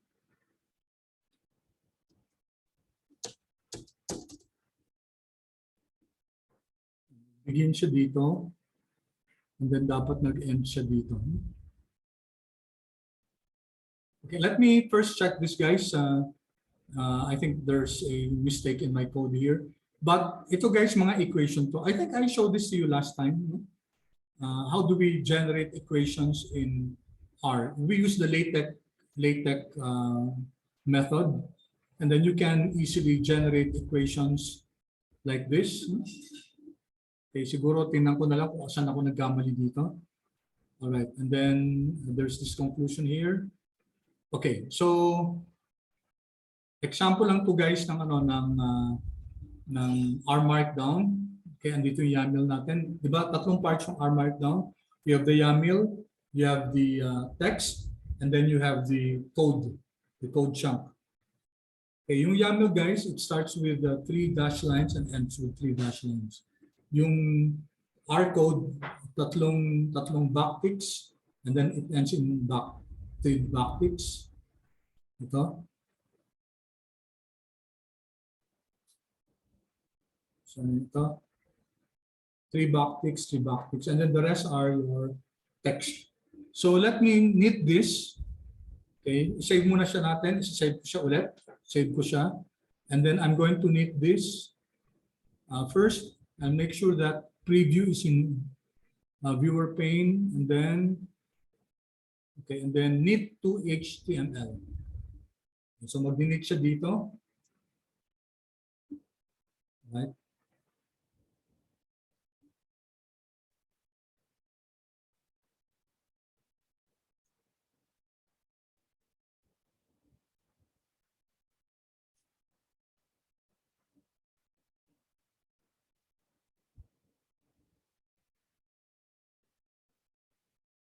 Okay, here you have guys the output. Ito na. Yeah. So ito yung title natin kanina, di ba? Now take note here. Okay. Our notebook example. Di ba yung date hindi ko naman nilagay, pero kinuha niya yung date ng machine, March 28. Okay. Sorry, nalagay ko itong text at saka sulat ko ito. Isa-save ko tapos yun. And then first header, kasi linagyan ko na numbered sections is equal to 2. So linagyan ng number. Ito yung two hashtags, second header yun. Okay, so tingnan nyo guys yung mga yung output, no? Okay, ito yung natin, floating table of contents. So very clean, di ba? Very clean itong our Markdown. Tingnan nyo ito guys, 7 important packages. If you click this will lead us to the URL. No? Tapos, how did I create this? Itong parang border na to. Ito lang. So there are certain rules. Okay, ito, no? Itong greater than sign na to. This symbol plus the name ito, di ba? Ito yung name, no? 7 important packages. Ito yun. And then this is linked to this URL. No? So itong greater than generated this. So visually napaka-linaw, napakaganda, no? E ganun din sa top 10. Okay, and then this is the di ba? This is the image. And this is the link, no? Link din dito. Okay, and then you have here the code, and then the plot, diba? Kita natin. And then yung histogram, yung descriptive statistics. Okay, tingnan nyo ito guys, no? Dito, yung kanina yung Rnorm, dito linagay natin echo is equal to false, diba? Ibig sabihin, hindi rin none. Okay, it did not run. This one did not run. Kasi linagay natin echo is equal to false, ibig sabihin, do not evaluate that. Eval is equal to false. Alright? So, these are the, diba? Ito yung mga inano natin, ito yung mga rinan natin. Andiyan yung plot. Dito yung second plot. Random numbers, dyan. Okay, ito yung sinasabi ko sa inyo guys, yung data table. Okay. So you can see here how 32 observations kasi ito, so 10 daw. If you click this is the second 10, the third 10, and then dalawa na lang matitira. Dalawa na lang. Okay, so imagine guys, wala namang, of course, hindi niya pwedeng gawin sa Word yan o sa Google Sheet. Ito kasi kino-combine yung code mismo at saka yung text. So this is what we call literate programming. At tapos reproducible pa siya. If I have the RMD file, mararan ko ito, machi-check ko rin ito. Okay, so ito ulit yung image, no? And then this is the GIF image, no? Yung GIF. And then formulas, ito. You can see here guys that you can generate this. Ito yung kanina yung equation. Yung LaTeX. Okay, nagla naman pala siya. No? Okay, and then finally the conclusion. All right. So this is what I expect of you guys, no? My table of contents. Tapos any topic in finance. So the objective is, of course, a little bit of writing and a little bit of knowing how to generate or go through the RMD file, of using the RMD file. Okay, any questions?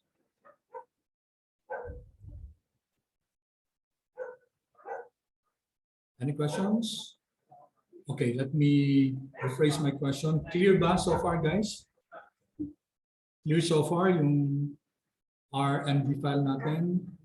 Ayan, di ba? Ganda ng pagka-layout ng this is the readable.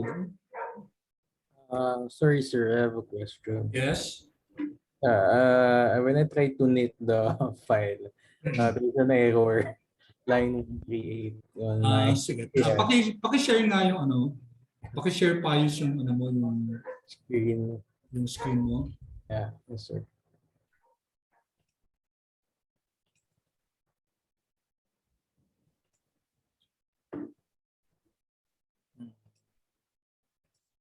Wait, yes, sir.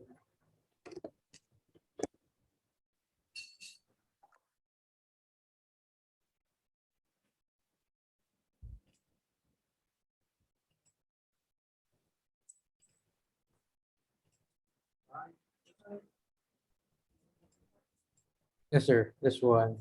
Okay, so nag-error nga siya, no? I don't know why. Dun sa plot, Dito siya, sir. 138. I don't know. oo. Ibig sabihin hindi na-run to. So, rinan mo na yung library, paki-run nga yung yung code siyang Kaya lumalabas siya, sir. lumalabas siya. So dapat lalabas siya. Kaya, sir, nagulat na. Lumalabas siya dito, pero pagdating dito, error in Mag-errors na need. Try ko ulit. object A not found. Bakit?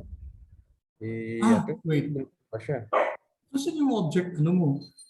Wala yung object A mo. Wait. Oo, dapat ABC yan. Tatlong objects yan. Delete ko siguro kanina nung Na-delete mo. Control Sandali, enter kanina. Sandali, ikakopy ko yung ABC tapos Yeah. ilagay mo. Sige, Copy sir. ko dito yung code chunk na yun. Okay. Okay, sige, sandali lang Yan, nakita natin na walang so nag-error siya kasi ang sinasabi mo plot grid ABC pero wala siya makitang A. May B siya, di ba? Yes po. Okay, sige. Ito yung A at saka okay. Sa chat. Wala pa po akong nakikita sa chat. Yan. Kita mo? Sinat ko to everyone.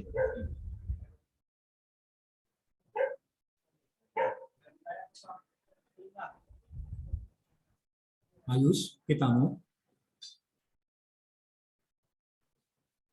Copy mo yung wait. Hindi ko pa pala na-enter. Ito, sir. A, yeah. Sige, copy mo nga yung buong yan. Palitan mo na lang yung Wait, sir. Sa taas to. basic plot, yung A. So after this. Yung A, copy mo siya. Copy mo na lang. Hindi ko sir makapy kasi. Hindi mo copy? Bakit? Hindi ko siya Ayan.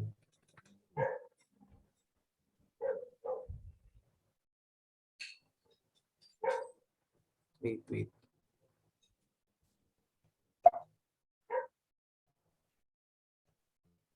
Oops.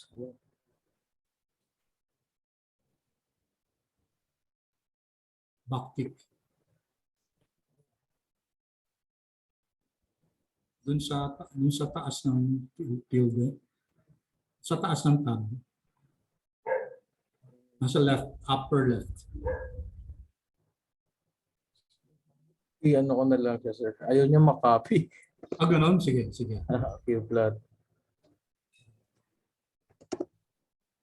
X, wait, data is equal to W data.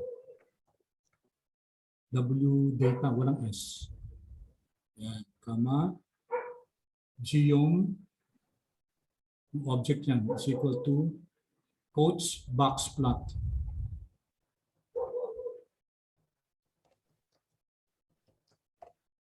And then, comma ulit. Kulang pa ng comma. After box plot, after the quotes, yan. Comma, fill is equal to sex. Yan. So, yung A mo.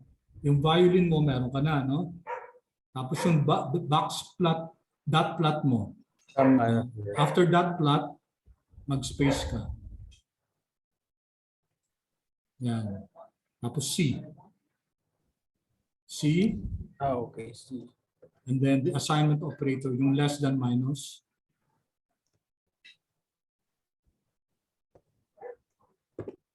And then Q plot, sex ulit, weight, data is equal to W data, comma, geom is equal to quotes, yeah, dot plot. Dot plot ka na. Okay.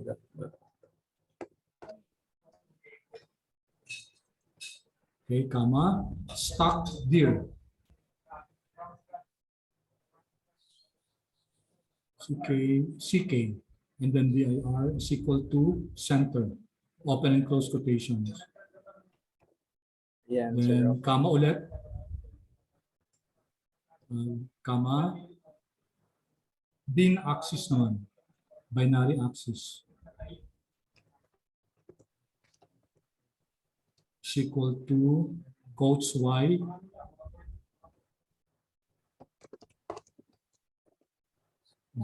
That size is equal to 0.4. May comma ka na after ano? After center, meron na. Okay. 0.5. Ayan. And then plot. May plot grid ka na. Yeah, tama. Pero yung ano mo, yung dulo, yung tatlong backticks yan. Tatlo. Isa pa. Yan. Oops, hindi. Yan. Yung backticks yung nasa taas, nasa left side, pinakataas. Makikita mo yung taas ng tab. Hindi yan. Wait, sir. Hindi ko makita. So, yeah. Okay, gets. Oops, hindi yan. Yan, okay. Ayan, sige. Control S mo na muna. Control S mo para save. And then, i-edit mo na. Yan, sige. Neat. Good to guys kasi we learn, no? We learn from the experiences also of others. Meron na, sir. Out of file. Ayan, okay. So, punta ka sa viewer.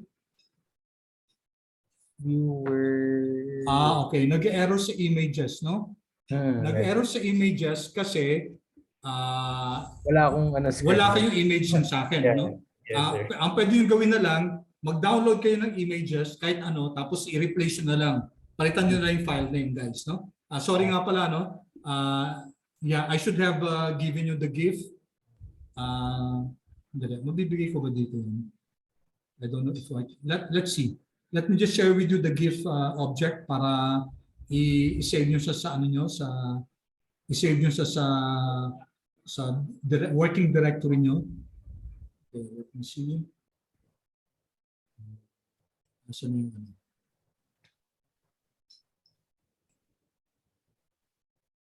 Share screen ulit ako, ha? Thank you, sir. Ayos. Magtanggal ako, sir.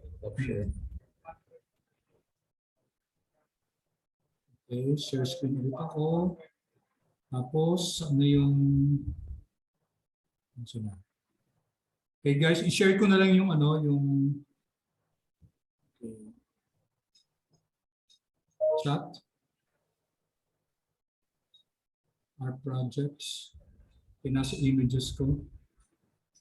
Let's see kung pwede siya ma-share. Itong our Markdown. Okay, kasi doon yata yan, ano? Yan, na-send siya successfully. Isa pa, itong Sleepy Dog. Okay. And then another one, yung GIF ng our logo. Okay. So guys, I sent to you the 3 files. Ilagay niyo siya dun sa ano niyo, dun sa create an object dun sa ano niyo, dun sa directory niyo. Create a folder called images Tapos i-save nyo yung mga tatlong files na yan. Okay? So that your code will work. Kasi yung code ko dito, di ba, nakalagay dito, images. Ito, ayan. Yung images folder na yan, ando dun yan sa working directory ko. Okay, sa R projects ko. Okay, and the name of this, i-save nyo yung rmarkdown.flow.png. Okay? So i-save nyo siya and then i-ano nyo, i-save nyo yung file nyo and then i-knit nyo. Then let's see what happens. All right, it's already 7:50. Would you want a 10 to 15 minute break, guys? Nakaka-drain kasi nakaka-drain tong subject na to. Are you okay with a 10 to 15 minute break? Yes, sir. Okay, sige, para medyo ma-relax kayo, no? I'm sure nakakapagod kasi yung medyo may pagka-technical na subject eh. All right, 7:51 by my time. Let's resume 8:05. Okay? 8:05. Sige. Pause recording ko nga pala. Guys, please remind me to continue recording mamaya. Pause recording ko muna. So today we're going to continue our discussion on the data types and the data structure. May I know, guys, up to which part we finished here in the data types and the data structure file?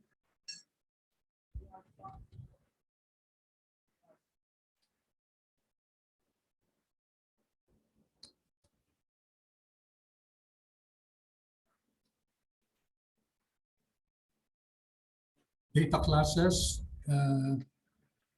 I think we already started discussing this. Am I right, guys?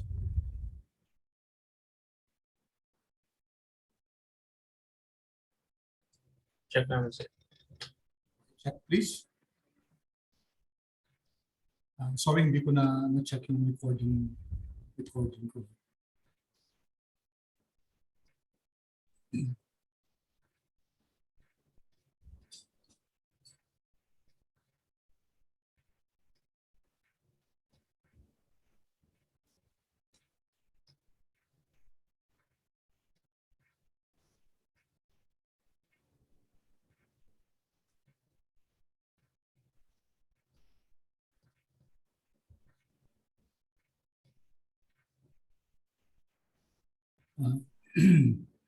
Siya, no, yung 1.7 RMD files and data structure.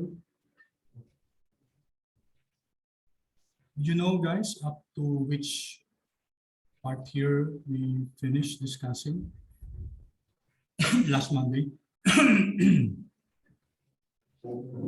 Okay, anyhow, guys, let's just have a quick review. Now, it's important for us to know that R can handle different types of data. We call it data classes or data types. So it can be numeric, it can be integer, it can be character, it can be logical, complex, or it can be a date. So different data types. So this is numeric, 12.6. Ibig sabihin nun, guys, it can take on a decimal. Integer, guys, you know, these are counting numbers, so wala siyang decimal. And to designate if it's a integer, you can put here the letter L. So 2L indicates that this is an integer. For character, guys, you have to put quotes. Okay, ito male, no? Quotes, so character yan.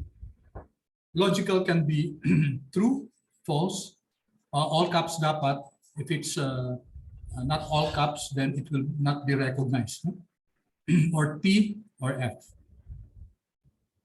Complex, you know what a complex number is? It's composed of a real number and then imaginary number. 3 plus 2i, that's a complex number. And of course, the date. So these are different data classes or data types. Okay, so here, we're creating an object called A, and we're assigning it the value 1. Okay, let me just,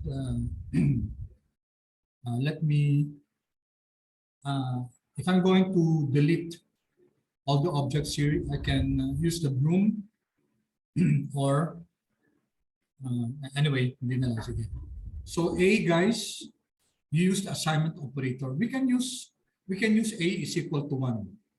Okay, however, guys, sometimes within a code chunk or a code line of code like this, you may have an equal sign in your function. So that might cause confusion kasi may equal tayo dito tapos may equal pa tayo dun sa function natin. So best practice is to use this assignment operator. Okay, and the assignment operator, yung shortcut niyan, you don't have to type yung less than at saka yung minus kasi matagal yan. You can use alt minus for Windows or for Mac. You use options plus options plus minus. No? All right, so if I run this, notice that I created an object A, and the value of that object is 1 here below in our environment, okay, in our global environment. But it did not print. It did not print yung A. No? Hindi niya print sa neither sa script nor sa console. So for us to print this, dapat sulat natin yan A. Or print A or A. If you run this, ito print niya. This is both in the console and in the script window. Yan, A. For the print A, and then just A, pareho lang. Or automatically, if we run this code, it can automatically print A when we use an open parenthesis and close parenthesis. So let's run this, guys. Okay, tingnan nyo guys. No? Sorry, ito lang Close ko muna to. If I run this code, automatically, guys, print na kagad yung value ni A, 1. Okay, then we can check what kind of object is A. Kasi we're assigning the value 1 to this name A. Okay, if we check the class, the class of A is numeric. Now, another way to check the class, what type of data class is this, is to use type of. Now, type of, you'll notice that it returns double. They're actually the same, numeric at double. We're not going to look into the nuances, the differences of that. No? Suffice it to say, C class, guys, that's a higher level of classification. Type of is a lower level of classification. Okay, but numeric, pag sinabi numeric or double, pareho lang yun.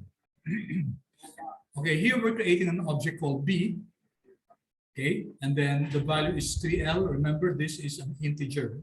So if I run this 3 at the same time, so printing is a 3. Tapos what type of, what class? It's an integer and type of integer din. So sa numeric lang nagkakaiba si class at saka si type of. Okay, so here guys, we're going to look at date objects later on. And that's because that's very important in finance, yung time, no? Yung date. Okay, so aside from data class or data type, you have to look also at data structures. In data structures, these are more collections of classes of data. Okay, so the first type is dito sa ilalim. A data structure can be, a structure can be a vector, can be a list, can be matrix, arrays, factors, and data frames. For us, the most important one is a data frame. Okay, so let's take a look first. Before we take a look at vector, there are some functions that are used for either data class or data structure. Yung class, kanina tinignan natin, type of, mode, refers to the type or storage. So medyo similar lang to sa class. No? Names, what are the elements in the object, length, what's the size of the object, okay? Attributes, it's about the metadata. When we say metadata, it's the data about the data. We'll have an example of that. Structure and then dimension, medyo similar sa length, dimension. Okay, as I mentioned a while ago, ang data structure can be vector, can be list, it can be matrix, can be data frame. So, anong differences nila? First, yung pinakasimple si vector. Si vector, atomic lang siya. No? Anong ibig sabihin ng atomic? Only one data type. So, if you have a data structure that's a vector, kung character yan, pare-parehong character yung laman ng object na yun. So, all integers, all characters, all dates, all logical values, ganun ang vector. Only one type. Kahit isang isang laman lang. Kunyari yung kanina guys, yung A, ang laman niya 1, di ba? So this is actually a vector. Kahit isa lang yung laman niya. Only one type. This is a numeric vector. Kung dalawa yan, 1, 2, 3, no? That's still a vector kasi pare-pareho yung 1, 2, 3. Okay? Now let's take a look at this. Numeric vector. So si A1, which we're assigning to 5, no? Okay, i-print natin to. Okay, this is also a vector, no? Anong klaseng vector to? It's a numeric vector. Kasi kung tingnan natin guys yung class ni class ni A1. Okay?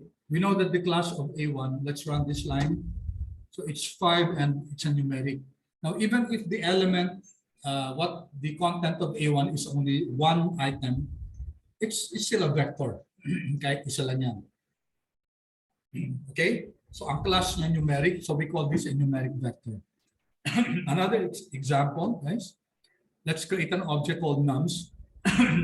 And this nums, C means concatenate or combine 1.1, 3, and negative 5.7. And then if you run this, okay, all right, so nums consists of 1.13 and negative 5.7, and the class is numeric. So we know that this is a numeric vector. Vector siya kasi pare-parehong numeric yung data natin. Right. Here, I just want to point out, guys, that question lang, guys, did we run Rnorm last time? I know we did. Paki-chat nga, please, if we did Rnorm. Di ba, guys?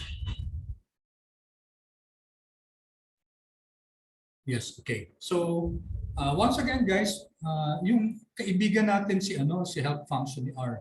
If you want to know a particular function, just use this one, nangyari Rnorm, or help Rnorm. Pwede yun. If you run that, yan. Very robust yung help functionality ni R. Yan, may dnorm, may dense distribution function, quantile function. What we did last time was yung Rnorm, which is ito, no? Random generation with mean equal to mean and standard deviation, density, distribution, quantile, and random generation are random number generation. Okay, so let's just have another example of this quick example. So let's generate random numbers. Sabi natin na in order to have the same numbers. So let's run this first two. Run natin to set that seed so that we have the same random numbers. We're creating this object called devs, and it's normally distributed 100. The size is 100 sample size natin. Let's run this. So makikita natin guys si devs ito. Nasa ilalim, no? Automatically printing siya kasi linagyan natin ng ng open and close parenthesis to. So you will have the same values, negative 0.502. Okay. Negative 5.02, and if you take a look at the last value, negative 1.174. Same dapat tayo guys kasi we use the set.c. So that's the purpose of this. Okay, if you want, andito na yung wala pa dito sa sa global environment. Yeah, it's not yet here guys. Wala pa sa data. Andito pa lang siya. Okay, wala dito si devs. Andito siya, no? Devs. But if you want, kasi lang siya, no? It's only, hindi siya, sorry hindi siya under data because it's not a data frame, it's only a vector. If I do this, view, tapos devs, ito yung list niya, di ba? List niya, but if you take a look at their data, it's not part of data kasi hindi siya data frame or hindi siya list. Ang makikita lang natin dito sa values are mga vectors lang siya. So si devs siya, number from 1 to 100.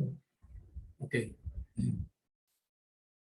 All right, so we can get the mean, the standard deviation, the summary. Sabay-sabay na natin to.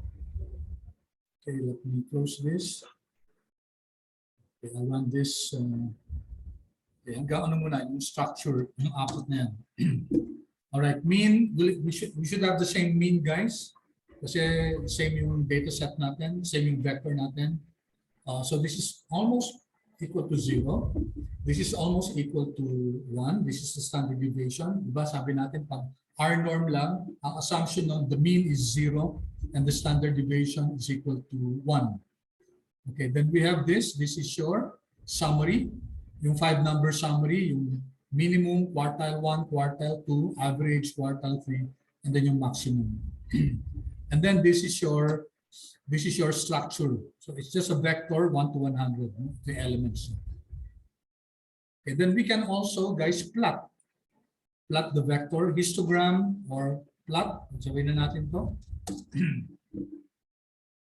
Okay, so the histogram, we know, guys,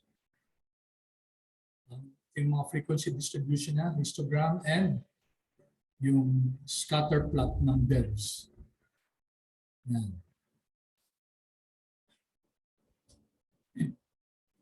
Okay, so in your project, guys, in your individual project, I expect you to have plots. Dapat related sa topic yung plots. No? Okay, so ito guys, this is also just an amplification of what we've discussed so far. Alam natin na si class at saka sabay-sabay na natin. Alright, si class, pag numeric, alam natin numeric, kapag yung type of niya, it's double. Okay. So parang ano lang yan, yung ibig sabihin niya yung with decimal. No? And then yung length niya, 100, kasi 100 observations tayo. Si mode at saka si class, halos pareho lang yan. No? We'll not go into, there's some difference, pero we're not going to go into the nuances of the difference. Structure, sabi natin kapag vector lang, sabihin lang niya kung ilan, 1 to 100, and then it will summarize yung first 1, 2, 3, 4, 5, 6. 5, 1 to 5. Okay, first 5 dito, i-list lang yun. Okay, so these are the functionalities, guys, na pwede natin gamitin sa vectors. All right, here another one. Okay, we're creating this. Devs1, Rnorm, mean 90, standard deviation 5. So let's not run this, guys. Kaya na ilan yan. This is just another example. So let's keep that. I'm sure you'll be able to run that. Okay, pag nag-set that seed tayo, syempre, we should be generating the same numbers. Okay, here, let's go here, guys. We're creating this object G. Take note, this is your assignment operator, di ba? And it consists of, we're using this C or concatenator, no? 1, 2, 3 hanggang 10. Ito naman, G1, guys, 1 up to 10. Now, anong difference nito? If you take a look at this, parang pareho lang siya. No? The use of this operator, colon operator, means ililist niya from 1 to 10. Ito ganun din. C, i-itemize niya 1 hanggang 10. So let's run this. Tingnan natin. Okay, run natin lahat. Okay. So, as expected, pareho lang siya, guys, no? Pareho lang, 1 up to 10, 1 up to 10. Pero, yung class ni G, guys, take note. Ang class ni G, numeric siya. So, kapag linis down natin, guys, yung concatenate natin, numeric yung kakalabasan. Pero kapag ginamit natin si colon operator, 1 to 10, integer siya. So, that's the difference between the two. Okay, tingnan natin yung class. Pag type of, sabi nga natin, pag numeric, yung type ng double, pero sa integer, pareho pa rin. Integer. Length ni G is 10, length ni G1 is still 10, pareho lang. Okay, so ang lesson natin dito, kapag ginamit natin ng C, tapos in-itemize natin 1 up to 10, this will generate a numeric vector. Yung isa naman, yung 1 to 10, that will be a integer. What if we combine? Lagyan lang natin dito. Okay, dito. What if we use Control Alt, so Control Alt I or Command Alt I think, or Command sa Mac, no? In order to create a code chunk. Remember this, guys, in shortcut. So let's create an object. Print natin G3, no? G3 Alt minus, and then C 1 up to 10. Okay, and then let's run class G3. So what do we have here, guys? We have here, ginamit natin si concatenator, pero yung 1 to 10 din. So i-run natin to. Okay, so it's still 1 to 10, pero integer siya. Okay, so ibig sabihin, mas susundin yung colon operator, ito. Kaysa dun sa C. Okay, so I hope that's clear. Simple, ano lang naman yan, simple na sa syntax, no? All right, so here we're creating an object called K, C, and then it consists of, kahit naka-list siya, pero guys, since naka-indicate dito na L, so integer siya, hindi siya numeric, no? Let's run this. So you have 1, 2, 3, 4, 5. The class is integer. The type of is integer. So integer pareho to. Okay. So remember, guys, kahit na naka-C siya, pero naka-identify yung L. Okay, and then here, okay, guys, you notice, guys, I'm going through this quickly kasi napaka-simple lang naman to, no? Masters na tayo. In fact, kahit hindi ko na nga ano ito eh. Kahit hindi ko na i-discuss, I'm sure on your own, you'll be able to understand this. So let me pause for a while, guys. Okay naman so far with the speed. No? Hindi naman talaga to, guys, yung natin. This is more of an appreciation lang of the functionalities of R. We'll have the more apt functionalities when we go to linear modeling. So far, guys, clear? Paki-chat naman kung yes.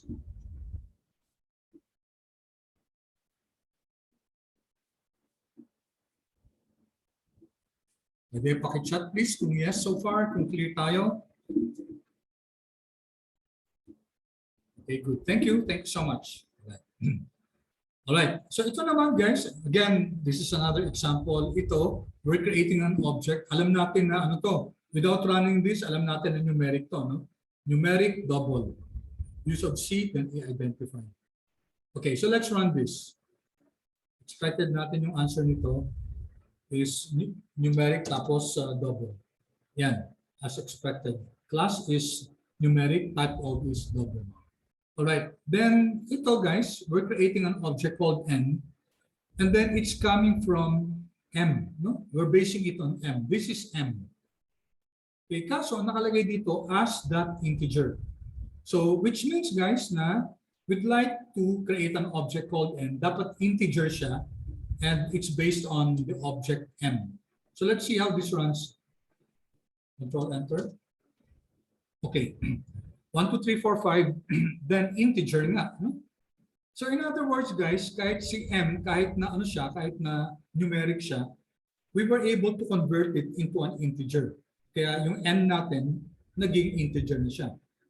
This is called implicit coercion. Okay, implicit, implied siya na kino-coerce natin siya. Si object M, which is numeric, we are converting it into an integer. Alright, so take a look at this now. Itong next. Ito. So we have this, we're creating this object called let, then A, B, C, D, E. So of course we know that this should be, this object let is character. Run natin. Ayan. So print niya A, B, C, D, E. character yung class, character yung ano, yung character yung type of. Now, let's create an object called let1, and then is it possible to convert yung let na object, okay, which consists of characters A, B, C, D, E, can be converted into integers? Let's run this, si let1. Control Enter. All right, take a look, guys. Hindi niya na-coerce, no? It was not able to coerce. Hindi niya, we were creating let1. Okay, ano laman ni let1? Integer siya, pero NA, NA, NA. Ibig sabihin, not available. So, walang values yung ano natin, let1. Kasi hindi niya na-convert yung let ng ABCD into an integer. Now, why is that so? Kasi guys, may coercion rule. Okay, this is the coercion rule. Okay? We know that a vector can only be composed of one data type. Iisa lang dapat yung laman ng isang vector. Now, if you're creating an object where you have different types, no? Different types of data, then ang mangyayari nun, guys, okay, it will coerce it into the highest ranking type. Okay? Ano yung highest ranking type? Ito yun. Ito yung hierarchy. So, logical muna, integer, numeric, complex, and then character. Okay? Ito yun, no? Logical, integer, numeric, complex, character. What does this mean? Kaya ano ibig sabihin nito? Ibig sabihin nito, si logical pwede mo i-convert into integer, pwede i-convert into numeric, pwede i-convert into character. Pero yung reverse, not necessarily true. Character cannot be coerced or transformed into complex, etc. Okay, that's a general rule, but sometimes pwedeng baliktad. No? May mga instances na ganun. Okay, let's take a look at this. Okay. Itong object na, ano na to, object, no? It consists of a logical value, an integer, a numeric, an imaginary number, okay, a complex number, and then a character. So technically, guys, hindi siya pwedeng maging vector kasi iba-iba yung data types nito. But let's see what happens. So let's create this object and then let's check the class of this OBJ. Enter. All right, what happened to the values? Can you see true, guys? Oh? Ano nangyari? Si 101, si 34.7, all of these are now characters. No? Kasi may mga quotes na siya. So what happened was, kino-erse ni R yung objects na to, okay, into a character. Bakit character? Kasi kinonvert siya into the highest ranking type, yung character. So si logical, pwede siya ma-convert into character. Si integer, pwede siya maging character, etc. Okay? So we always coerce it into the highest ranking type. Okay, kunyari guys, tanggalin natin to ha. Let's remove this. Dito na lang, no? Gawa na lang tayo ng bago. Control-Alt-I. Okay, let's copy this. Hanggang dito lang. Sige, copy ko na lang lahat. Control-C. Control-V. I'm going to create object. Gawin ko object 1. Okay, then tinanggal ko si Star Wars. Okay, theoretically guys, ano yung highest ranking dito? Si complex, no? Okay, so let's see. Let's create this object 1 and then class. Ano class na? Okay, tingnan nyo guys, ano nangyari. So lahat guys, kinonvert niya into a complex number. Yan, no? So kino-erse na siya into the highest ranking na data type. In this case, it was a complex number. Okay, so I hope you see the point. Now, so always guys, pwede natin i-coerce si logical into integer.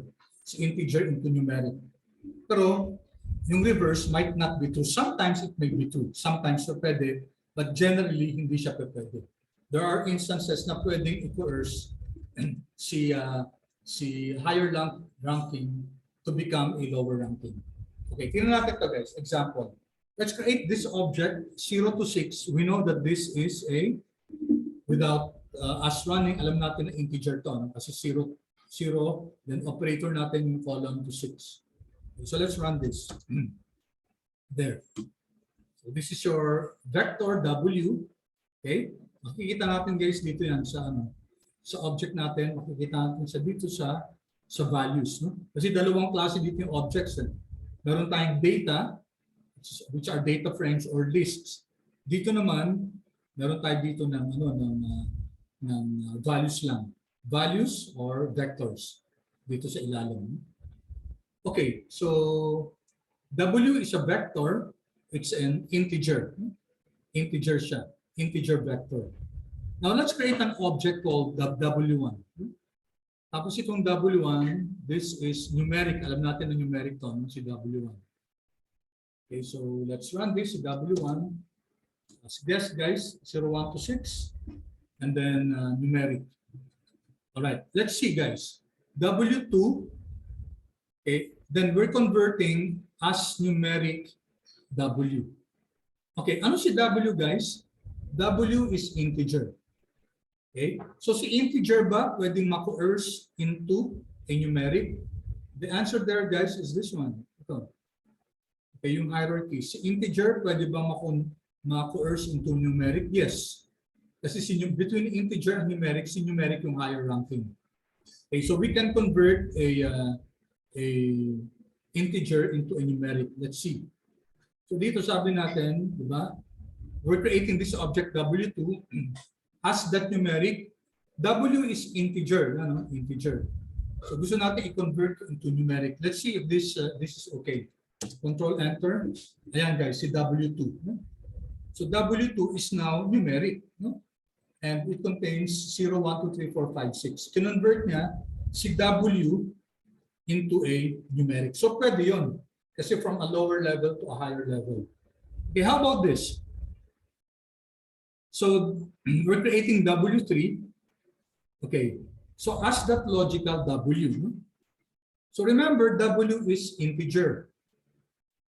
Pero i-coerce natin into logical. So tingnan natin yung integer coerce into logical. Sabi natin generally hindi pa pwede yan.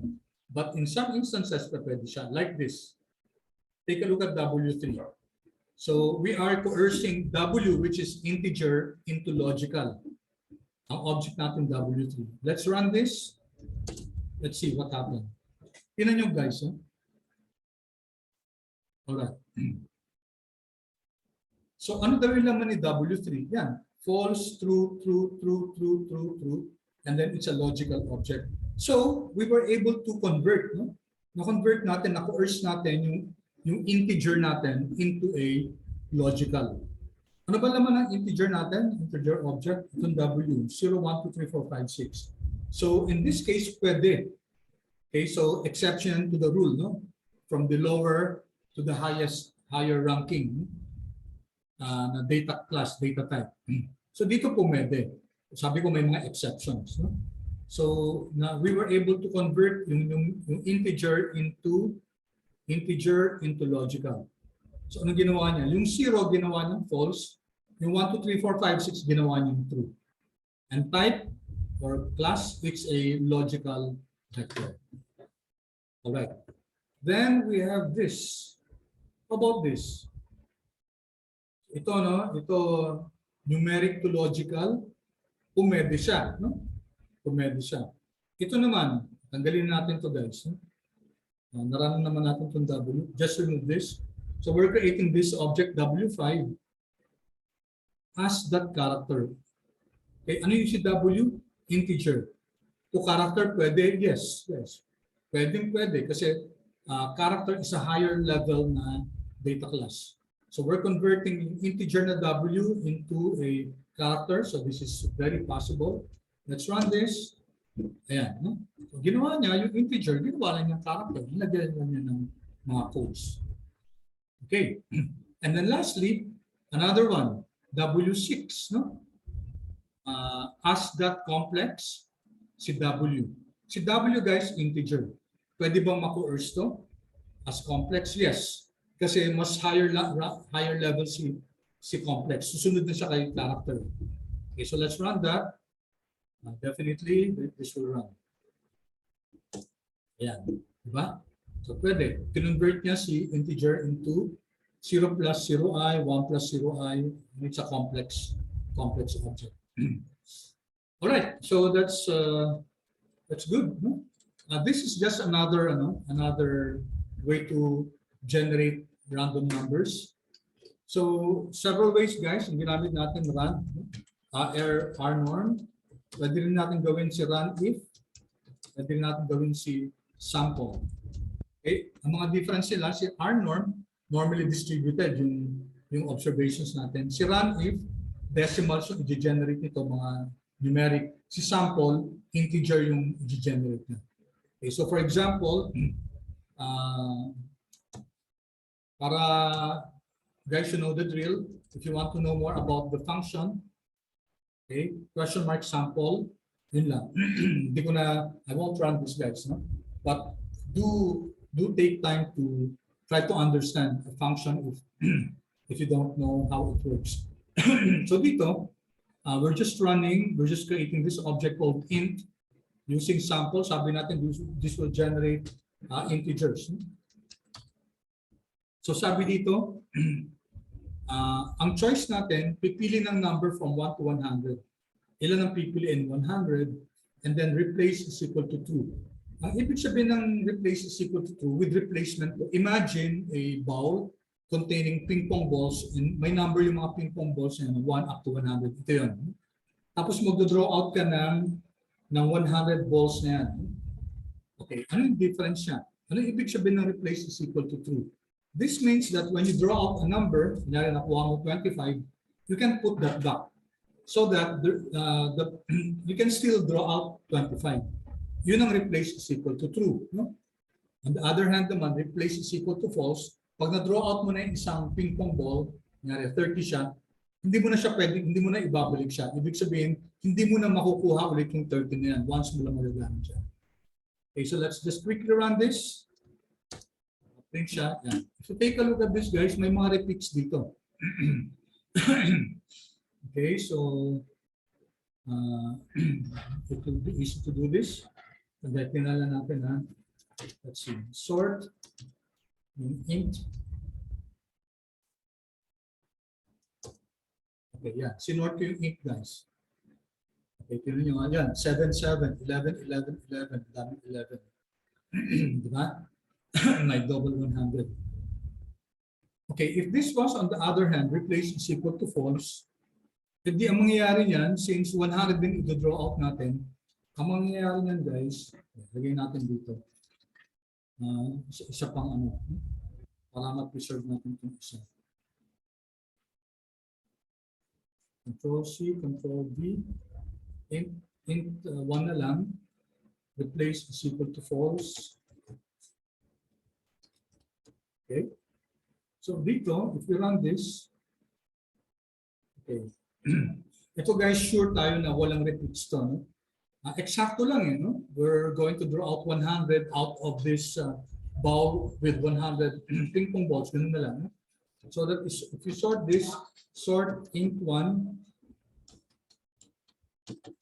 sorry, sort int 1. Okay, yeah, guys. See, eksaktong 100 dyan. Yun ang replace is equal to false.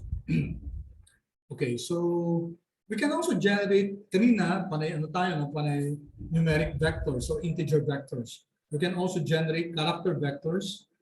Here we're creating this object I. Okay, kaso hindi niya ma-recognize to kasi hindi naman to vector, hindi naman to character kasi walang quotes. No? If we run this, error siya. Mon not found. Ano yung mon na yan? But if we do this, guys, okay, may code siya. Yan. So, okay yung I natin. Type si I, character, length is equal to 5. Okay, so pretty much self-explanatory. And then this one, guys, well, in example na natin to kanina, no? Si X object, consisting of a integer, a numeric, logical, and then character. If we create this, guys, okay, it will all be coerced into the highest level, which is the character. Kasi vector siya, no? Remember, ang vector guys, pare-parehong data type dapat. Okay, logical vector naman guys. Okay, hindi rin pwede ito kasi small letters. Ito pwede. False, true, true, false, etc. Or pwede rin dito yan. Okay, so we can just run this and then ito run natin. Then it will give us type of logical siya. False, true, true, true, false, etc. Okay, so quickly guys, medyo may konting time na lang tayo. Operations. We can perform operations in vectors. Ano ba yung numbers? Ito yung numbers, di ba? Na-create ba natin yung ito pala? Ito muna. We're creating this object numbers and this is an integer, di ba? So create natin to. Numbers, integer to. Let's check this. Okay, yan, integer. You know that that's an integer. An integer vector. So let's create this also numbers 1. Numbers 1, concatenate siya. So numeric tsaka double yan. Numeric and double. Okay, and then let's perform. Let's create this object called num1, which is equal to the numbers object. Ano ba yung numbers object? Ito yan, no? Meron tayong object na numbers. And it's an integer vector. 10 yung laman niya, 1 to 10. And then we can add 2 there. Num1, this is our object, and it's equal to numbers plus 2. In fact, pwede natin tanggalin itong isang quotation ito. Yeah. Numbers plus 2, and then ano lang siya, no? To print it, num1, there. Diba? Dinagdagan lang. Dinagdagan lang. Tapos if we check the class of this class, num1, we know that this is, it's still an integer. Kasi integer yung numbers. Yeah. I'm sorry. Numbers, ano ba yung numbers? Okay, numbers, take note. Numbers siya, no? Integer. Pero, nagdagdag tayo. No? So notice guys, na nabago na yung ano niya. No? When we add a particular number to an integer, hindi na siya, hindi na siya integer din. Okay, naging ano na siya, naging numeric na siya. So some quirks about doing operations on vectors. Ito pwede rin guys, numbers times square root of 10. Okay, to run this, nag-times lang siya ng square root of 10 to all the elements of your numbers. And then dito, numbers plus numbers 1, yung isa integer, yung isa vector, yung isa numeric, pwede rin yan. So inad lang bawat isang element. Okay, pause muna ako. Questions so far guys? Notice guys that I'm going through this very quickly kasi nga these are just basic operations and in fact, pwede naman sana natin hindi na i-discuss to. Pwede naman sana kayo na lang, no? Tininan nyo na lang to. No? But nevertheless, we're allotting this time. Now, in case guys, hindi natin matapos, may I request that you go through this, itong mga remaining parts ng code chunk natin, hanggang hanggang number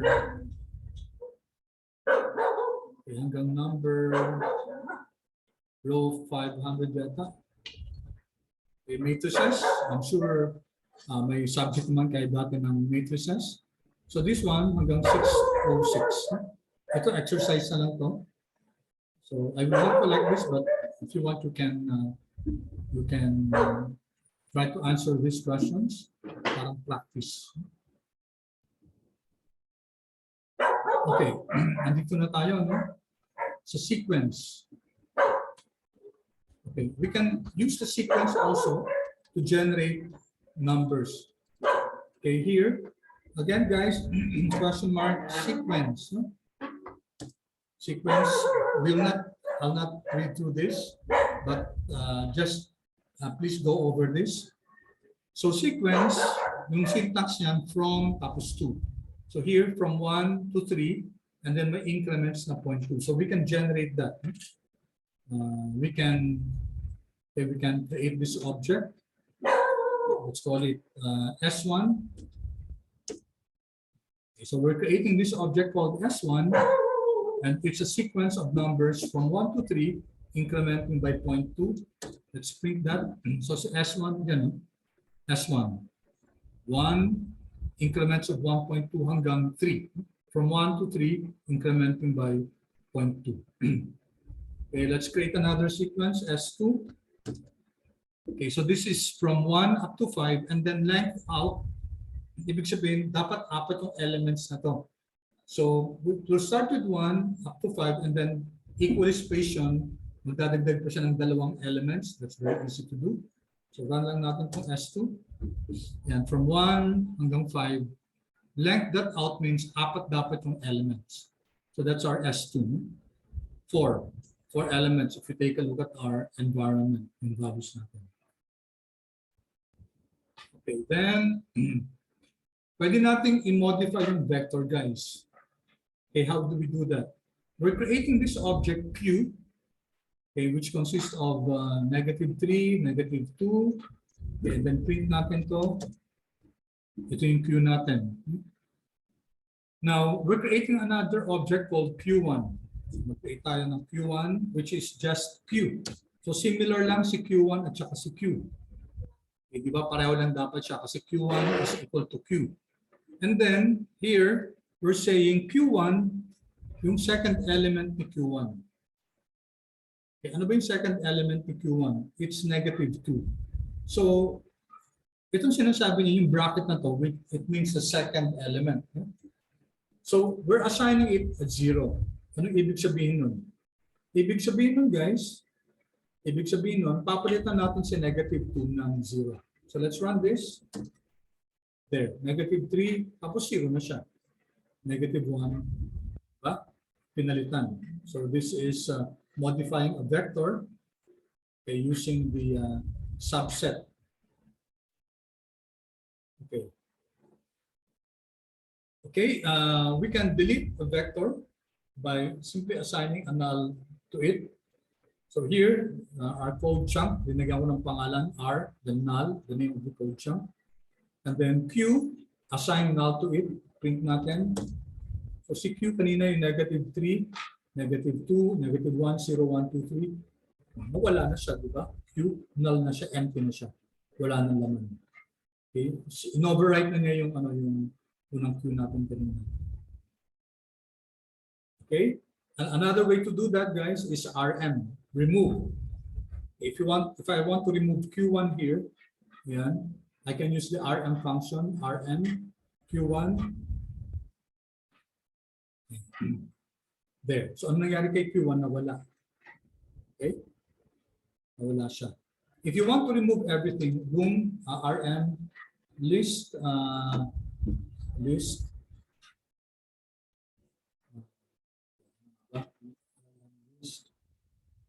okay. RM LS, yeah, I think this is the one. Okay, don't do that, guys, kasi madidelete lahat. No? Practicein nyo to pag kunyari you have a few objects muna tapos i-delete nyo. Remove yung list. Kasi pag, okay, let's run list. LS. Ano ba yung LS, guys? May error ako dito. Must contain names or characters, things like that. Yan. LS, di ba? Ito. Ito yung lahat ng objects natin. Na list lang dito sa object, sa values, at saka sa yan. So we have here, di ba? Dito yung mga data natin, at saka yung values natin. Okay? So yung list, yung LS, guys, it will list everything.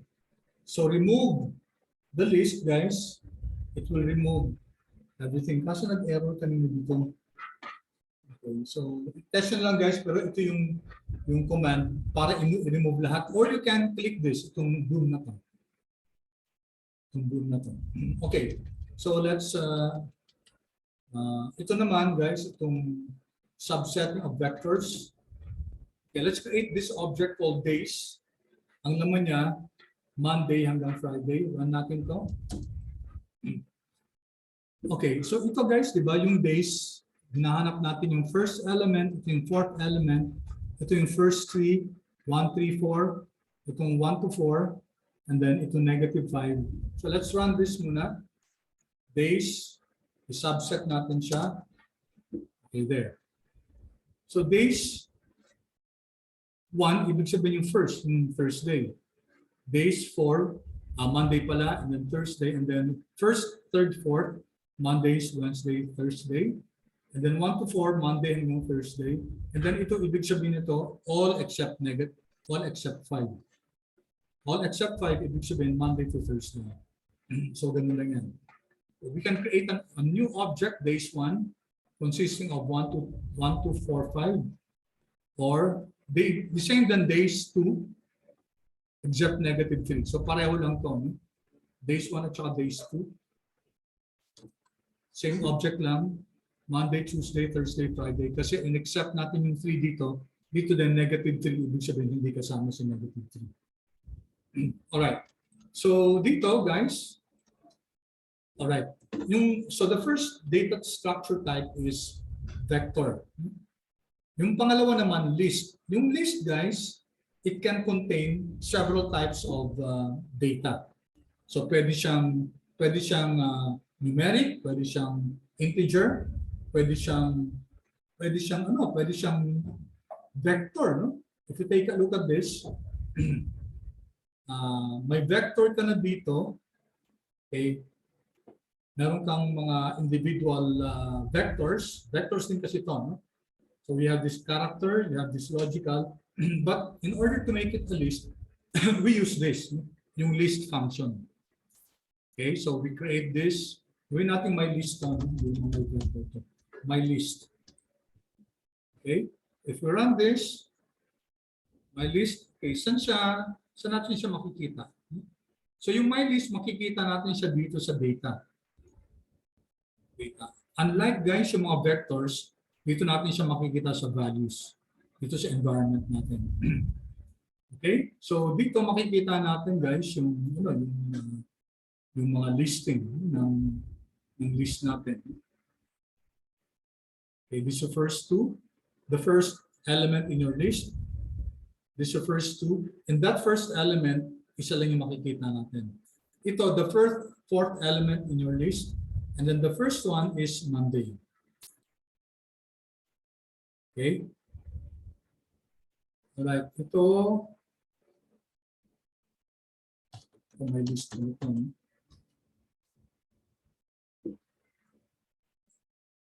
So,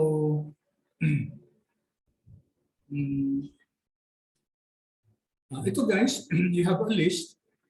Tapos, yung list natin consists of a list din. No? So, yung list pwede natin gawing list din yan, tapos itong vector to, vector, pwede yun. Okay, ganun din to. So if you run this, yung una muna, yan. So makikita nyo guys, no, medyo kakaiba yung subsetting nito. No? So I'd like you to understand what this means. Ano ibig sabihin itong 1, tapos meron pang 1 dito, tapos may 1 dito. I'd like you to discover what that means. Okay, and then a list can also be narito, no? My list, and then it contains a list. It's a vector from 1 to 5. It's a character, and it can also contain a function x, which is x times sin x. If we run this, ito yung list natin. Meron tayong vector ng numeric, meron tayong character, at saka meron tayong function. Okay, so a list can contain also a function. Okay. All right, so I think we have done this before, hindi natin uulitin yan, yung Rnorm na yan. Okay, so that leaves us with data frames. Okay, it's already time, guys. 9 o'clock na. So, sige, okay lang ba? Tingnan natin sa dali ng data frame, guys. Do I have your permission? Actually naman hanggang 9:15 talaga tayo. So let's just quickly run this, itong data frame, kasi ito yung pinaka-importanting pinaka-importanting object natin sa R, yung data frames. Okay. Ang susunod kasi dito yung date na. Okay. So let's quickly run what a data frame is. Ano ba yung data frame? So it's a table, two-dimensional, array-like structure. So may mga columns siya.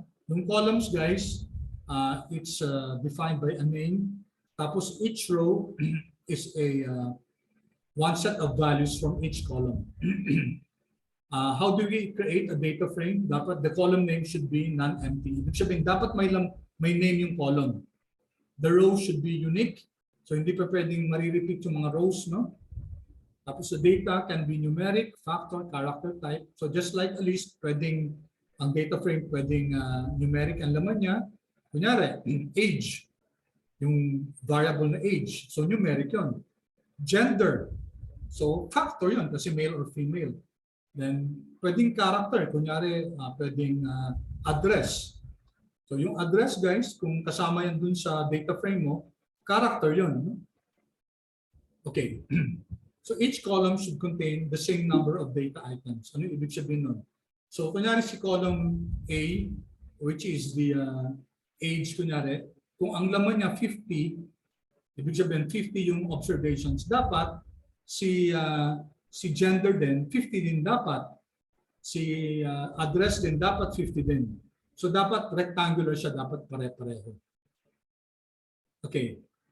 So let's create this object and consists of 235, numeric to, character, logical. So here we're creating this object called df. And how do we create a data frame? Data.frame. And then it's concatenating n, ito si n, si s, at si b. So this is a very simple way to create a data frame. Run natin. Okay. So take a look, guys. Ito si n. Okay. Ito si s. Tapos ito si b. Ba na-create yung objects na yan dito. But we have df, data frame. So natin makikita si data frame. Si data frame, guys, makikita natin siya sa data. Data. Just like yung list. But the vectors, guys, are found in the values. Okay, so df, guys. So take a look at this. Yung df natin, okay, if we view df, makikita natin siya dito. Okay, view, yan siya, no? You have yung vector na n, yung s, yung b, at saka yung rows. So this is a data frame. Parang ganito yung mga data na ginagamit natin, di ba? Yung mga columns, may mga pangalan yung mga variables niya. Yung rows are the observations. So this is just an example where you have employee data. This is an object. And then object, employee data. Tapos nagda-data frame tayo. Ano yung laman ng data frame natin? May employee ID. Okay, may employee name. May salary. May start date. And then meron tayo ditong strings as factors is equal to false. Okay, so here we're creating a data frame. Tapos ilan yung variables niya? Employee ID, employee name, salary, start date. So apat yun. So we're expecting a data frame with 4 columns. Okay, tapos ilan yung laman niya? 10, no? Run if will generate a number, di ba? Run if, no? Kaso this will be this will be pag run if kasi ano to yung numeric to, ibig sabihin may may decimal to. So tingnan muna natin. Employee name 1 2 3 4 5 6 7 8 9 10. So 10 yung 10 yung names. Si salary, tingnan niyo kung ilan yung salaries, guys. Salary ng mga employees natin, 1. If you count that, 10 din yan. Tapos yung start date nila, take a look, as that date. So ito yung function para gawing date yung isang object, no? Ito mga to, these are actually characters kasi may mga quotes sila, pero babasahin daw siya as date. And then last comma, strings as factors is equal to false. Ibig sabihin, yung mga categorical variables, yung mga characters, wag siyang i-consider as factors. Saan ginagamit yung factors, guys? Ang factors ginagamit siya as a classifier. So hindi ang character lang naman natin dito yung names, employee name. Alam na naman natin i-classify yung mga employee as Rick, as Dan, as Michelle. Hindi naman unique to mga classifiers na to. No? So we're not classifying this as factors. Okay, i-run natin to and then we're going to see yung ano natin. Yan guys. So dito sa ano natin, no? Employee ID guys, tingnan nyo, no? Ayan, 10 yung na-generate, employee name, salary, and the start date. Okay. So this is a data frame. So ito yung importante sa atin. If I let's say class with DF and then $sign, okay? So take note, no? No, sorry. Ano yung pangalan ng ano na to? It's employee data. Class m.data. So I'm looking at the employee data, which is this one. And then gusto ko malaman yung class ni, let's say, ito, lalabas yung ano laman ni employee data. No? Ito, employee ID. Tab. Ano yung class ni employee ID? Numeric siya, no? Numeric. Employee ID. Kasi ang ginamit natin na run if. So dapat siguro ang ginamit natin dyan, no? Sample. Okay. So anyway, this is another example. No? Okay, so I think we've had enough for the day. So ito na lang last na natin to example 3 na to. So we're also creating an object here ID 1 to 200. Ayan, so ito integer to, no? 1 hanggang 200. Tapos itong group na to, meron tayong object na group. Ano laman niya? Repeat vehicle 100 times, comma, repeat drug 100 times. Okay, so this object called group, re-repeat natin siya 100 times yung drug. Tapos another object response. So ito, normally distributed, mean, standard deviation, 100 siya. Tapos yung isa naman, 23 at saka 5. So here we're creating an object called my data, and then data frame, and then take a look at this guys.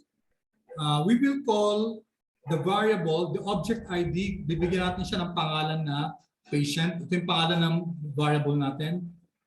Yung group natin, bibigyan natin ng pangalan na treatment. Tapos yung response natin, small r, gagawin natin big R. Okay, so let's create this. Okay, so marami to, no? Alright, so ito si ID, okay, 200, ito yung ano natin, treatment. Okay, yung last natin guys, yung data frame natin, ito. Okay, take a look at this. Okay, so si patient, yung ID niya 1 up to 200, then the treatment at saka response. So if you natin see my data, okay, ito. So 200 entries. ID niya, patient 1 hanggang 200. Then may treatment sa vehicle, 100 yung vehicle at saka 100 yung drug. And then yung response, yung random numbers natin. Okay? So I hope guys that you know how to create a data frame. Yes?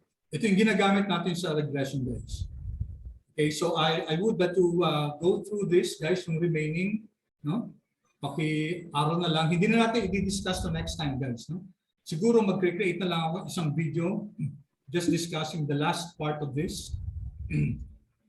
Okay, so matrix, okay, gagamitin din natin si matrix. Okay, and then that's identity matrix, symmetric matrix. We have to stop discussing this guys kasi kukulangin tayo sa oras kung itutuloy pa natin ito. Okay, so let me stop recording. Stop recording.